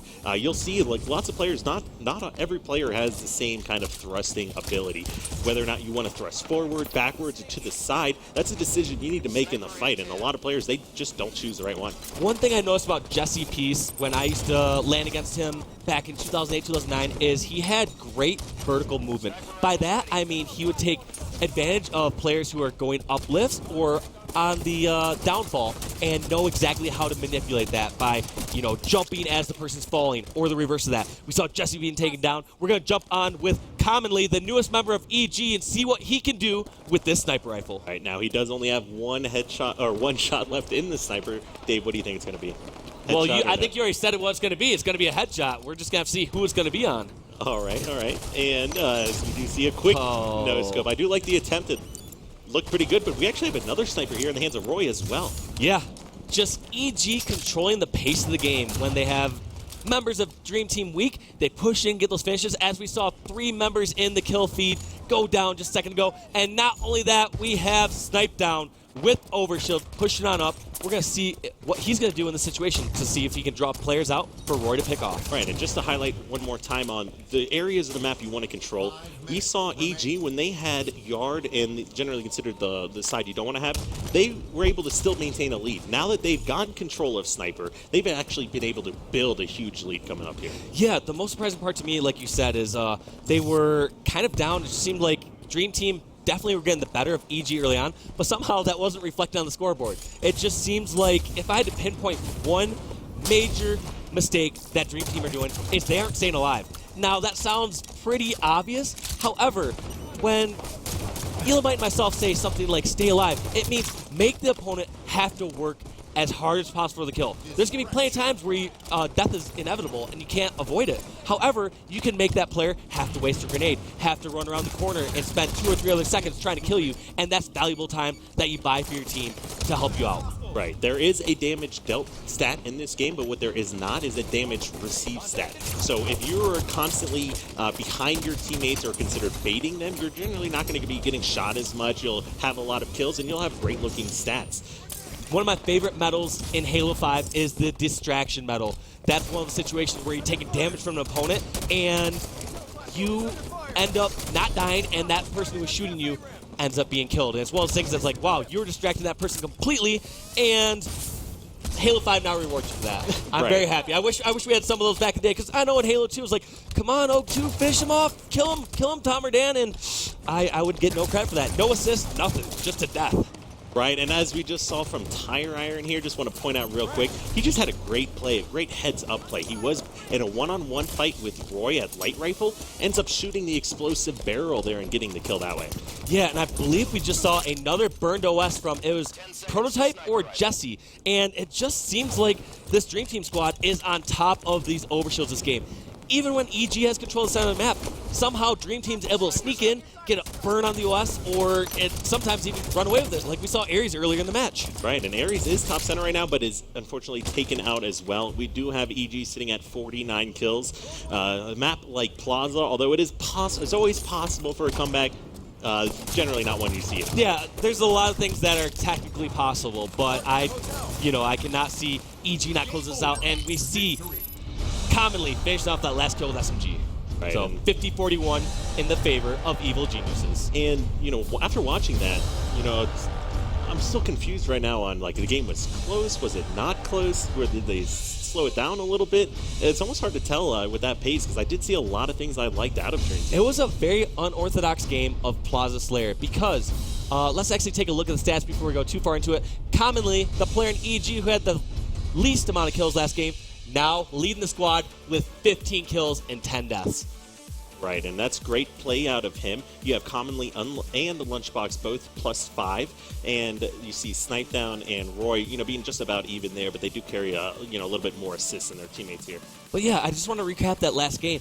It was incredibly surprising to me just to see where the sniper was at the majority of the game. For the first time, I think, in a month, I've seen the sniper actually over in Yard when Evil Geniuses were running away to Cafe and eventually ran over towards Yard. It's one of those things like, wait, sniper doesn't belong there. Like, no one ever really takes over that location unless you completely lost your grip on the top middle area. And on your screen right there, we have Ares, who is obviously a little flustered. I mean, they had that game in their hands. They could have won it, but they have to claw their way back into the series and take it game by game. Right, they were really in that game the entire time. They did have the largest lead was right towards the little past midway through the game, but they ended up closing it down a little bit more towards the end as well. So great start, great ending for them, just weren't able to capitalize in between. Yep, so let's do a quick recap of the series. We saw EG taking the first and second games 100 to 14 seconds and 50 to 41 respectively. Third game coming up is Truth Capture the Flag. Right, and these games are getting closer now, Dave. The first one, obviously, 114. Nobody wants to see that. No one likes to see that. Sometimes, actually, that is a better situation than having a close game like 199 because that is just a heartbreaker. It's a roller coaster of emotions when you're so close to that victory and it's just snatched away. Right, and that's that kind of falls into momentum. Like a lot of people don't realize here is this is a hugely momentum-focused game where if you start off well, you may very well continue throughout the entire game and just put on a dominating performance like 100 to 14. If you're losing 100 to 99, that's the worst way to go out. It's an extremely long game. These players in the game are constantly thinking and trying their hardest. It's extremely mentally exhausting. When you have a long series like this, sometimes it's best, if it's 99 to 15 and you just don't think you're going to be the team to bring that back and win it, just let the game go and start focusing on the next one. Well, when we last looked at our Twitter poll, it was 72% in favor of Evil Geniuses. That has gone even further to now 81% of you out there that are tweeting hashtag HaloWC and hashtag EG. Right, and this is kind of, more like what we'd expect to see out of an Evil Geniuses at that, minimum of 80% for confidence level on winning. It's going to be really interesting to see, or what I can't wait to see after these third games is some of these polls going forward when you've got like the allegiances and the CLGs all matching up. Especially the people that flip-flop. It's going to be like, all right, after the first game, we saw, EG now EG lost 2 games. All right, I'm doing hashtag Dream Team now. So it'll be interesting to see what these squads, or what the Twitter viewers at home will be posting all weekend long. I don't know what you mean, Dave. That does not happen in the Halo community. Now tell us a little bit about Truth right here. One of the staples of Halo. Right, and I think Bravo put it really well earlier. He said it is a spiritual remake of Midship. Spiritual remake. The best adjective possible to describe it. We're going to jump on right now with Commonly, the newest member of Evil Geniuses. He was brought over from Renegades, who had a great showing. They actually took out EG, and that could have had an effect on EG picking commonly up. And can we just make a quick comment on what Prototype was just able to do there? He went the car one route, picked up the plasma pistol, lifted up, actually hit that plasma pistol shot with the switching weapons to shoot with the pistol, picking up that quick kill.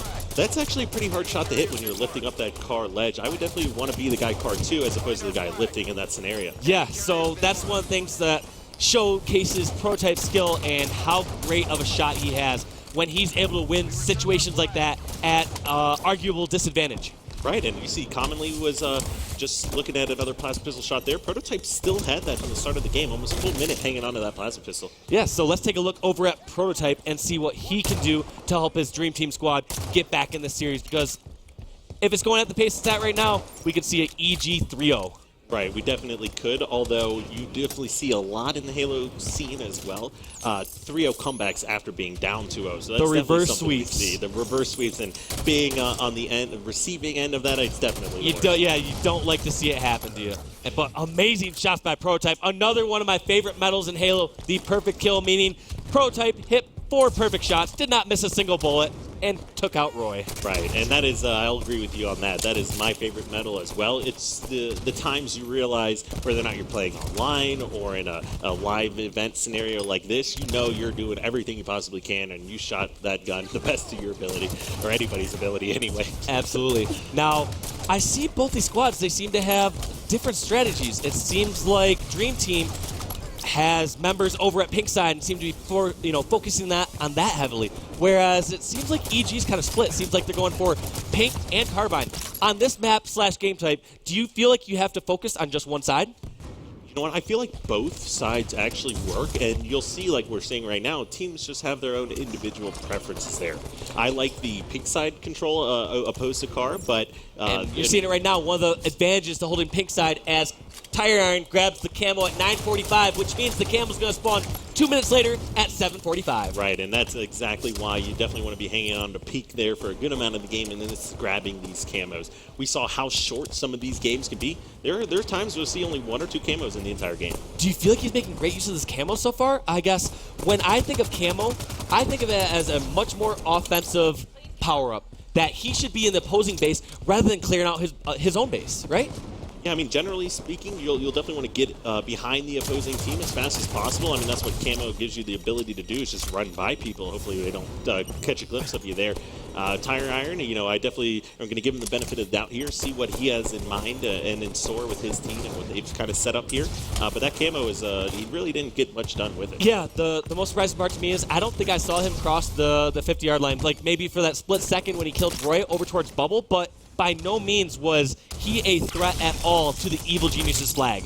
Right, and now we were talking about the plasma pistol earlier in this game and what Prototype was able to do with it. Now we have it in the hands of Snipe Down, and he's going to try to lock down their bubble right now and prevent the spawns, but he rotates just a second late, actually gets spawned on and taken out. And here's the surprising part to me. Once again, EG collapsing from both sides. They tried to have 2 members over at Carbine side, which was commonly in Snipe Down, and the twin brothers, Roy and Lunchbox, pushing from Pink side. Lunchbox getting double kill with Storm Rifle, run the flag towards Pink 1. Yeah, and some great things out of Lunchbox there on that rotation, but what we expect out of EG is we expect perfection. The amount of tournaments they've won, and taking a look at them right now, this they definitely have a lot of things that they're going to need to work on and improve upon before they go up against the likes of a CLG. And that was scary for a second, and very unorthodox by Evil Geniuses, not only barely getting the flag cap, but allowing a possible counter cap. EGs use a very disciplined squad that when they bring the flag back, they make sure to get the slays.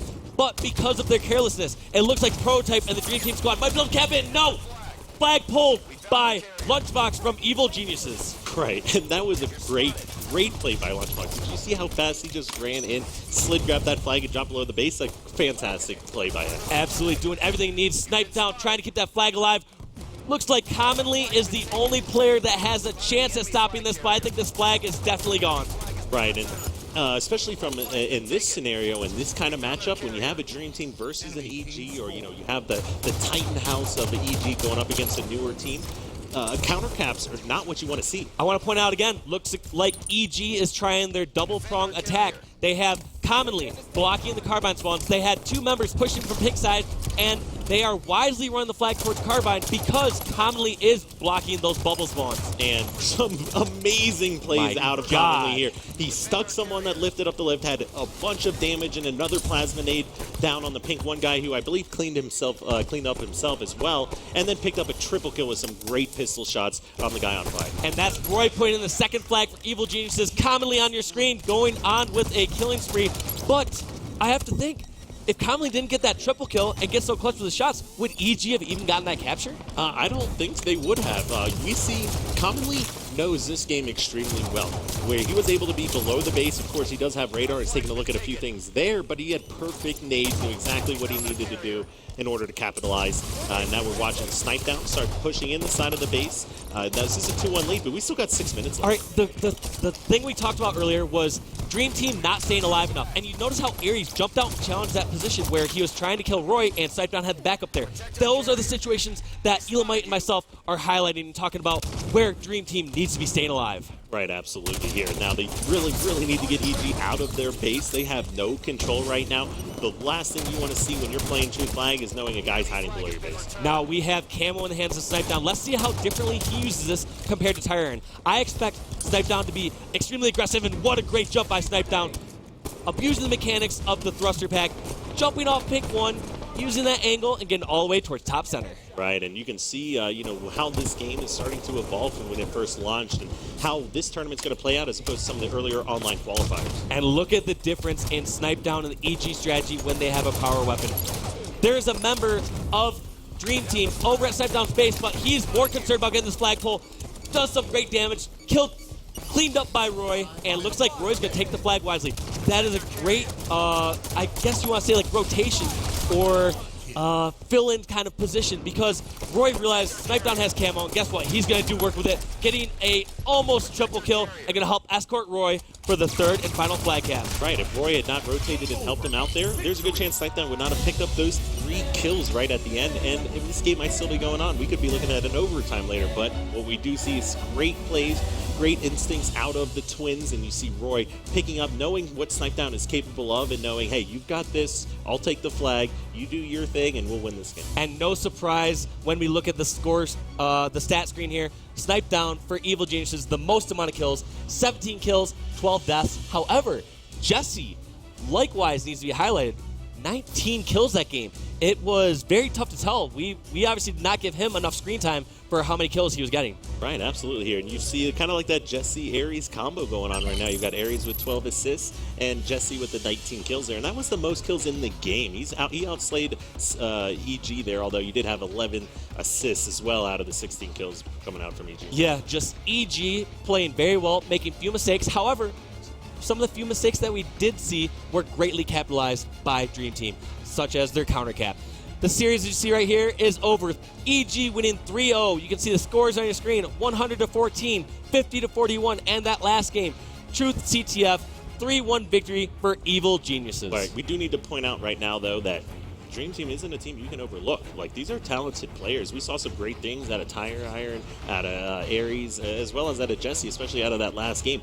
When they're getting kind of trapped in their base and almost dominated like that, to have someone performing that well is nice to see. Good confidence booster going forward here. I felt like the reason Dream Team had stayed in a lot of these matches is because they were playing well and doing some clutch plays. However, I feel like what kind of actually got them out of this match was they weren't staying alive. They never really allowed EG to make any mistakes. The one mistake we did see EG make when they brought the flag back a little too carelessly, they capitalized on. I got the counter cap. However, multiple times we'd seen members of Dream Team just jumping out and challenging. They'd get, one shot each, like you saw Ares get Roy to one shot. Ares jumps out. Guess what? Roy's not there. There's a full shield Snipe Down there to finish him off. Right, and just great plays like that. Basically, we saw Commonly with a really, really nice triple kill with almost like a random stick as well. Always nice when you throw one of those in. Great plays out of Snipe Down to secure that cap at the end, and Roy grabbing it. 4 great individual players that EG lined up. This really wasn't anything that we didn't expect coming out of this series. You have just the likes of some of those powerhouse teams, and really interested to see who's going to be matching up well now. Yeah, and I think one last piece to highlight before we throw it over is the fact that EG, it wasn't pure flashy plays. Yes, we did see some sweet triple kills like we saw the commonly triple kill. However, it wasn't like EG was winning because they were hitting amazing no-scopes. They were playing as a well-oiled machine, making so few mistakes, making so few errors, and just working as a team. Now, I want to hear from one of the members themselves, so we're going to toss it over to Benson, who has an interview. Take it away, Benson. Thanks, guys. Down here on the floor with Commonly. First of all, congratulations on that win. But I have to ask you, how does it feel playing Halo 5 here at the X Games in Aspen? It's honestly pretty crazy. I never expected Halo to even, come back from what it was, but it's pretty exciting playing here. Of course, at the X Games as well. Are you going to be checking out any of the stuff, any of the other sports here? Yeah, 100%. Depending on what happens, but I'll definitely be checking it out. Depending on what happens. Assuming you're going to do pretty well, of course. I've got to ask you as well, one of the big things that myself and Bravo were touching on, and myself and Walshy were touching on is, now playing for Evil Geniuses, you got some big boots to fill, of course, the new fourth in the squad. How are you finding things? How's adapting? At first, I was really nervous. I've looked up to these guys forever, and playing with them was pretty nerve-wracking, but the more we play, the more comfortable I get, and I think it's going to be good. Of course, you're replacing Lethal's spot, and Lethal just so happens to be in your group as well. So knowing that you and CLG have already played, especially in the 5th online qualifier, how do you see that game going on now on a LAN environment? I think we're going to just 3-0 sweep them. Frosty, we're both 18. We're both on top teams, but I think I'm just better than them. So, wow, you're just better than him. It's a nice trash talk, but congratulations on your win once again, and good luck in the rest of the tournament. That's going to do it for myself and Commonly. Back over to Elamite and Walsh to close out the day. Commonly is confident. I love that. That was a great line. I love to see the confidence out of him. I know that this is a grudge match on every sense, every level of the term. You've got Commonly going up against Frosty. You've got the lethal bad blood with CLG. You've got so much going on here right now, and just arguably 8 of the best players in the game. And I truly do like that confidence. Like, sometimes it's one thing whether you say it or not, but every team here should have the mindset that we are going to win this event. Guess what? We go against this team, we have the ability to 3-0 them. Of course, you always adapt as things go. If team wins a game on you, it's like, all right, well, whatever. That happens. We're playing against top squads. But you take it game by game. You have to have pure confidence in your team's ability. Absolutely, and that is very well said. You have to consider yourself the best player in the game. You have to consider your team the best team in the game. You have to know that it's still any given Sunday. One, you need to be wary of other teams and never ever look anybody. But if you're on a team that's maybe not ranked the highest, you can absolutely come over and have a huge upset. So we saw 4 great matches today, Elamite. Let's do a quick recap of the pools and see where everyone stands. So in Pool A, we are looking at Allegiance, Renegades, Team Liquid, and Epsilon. We, of course,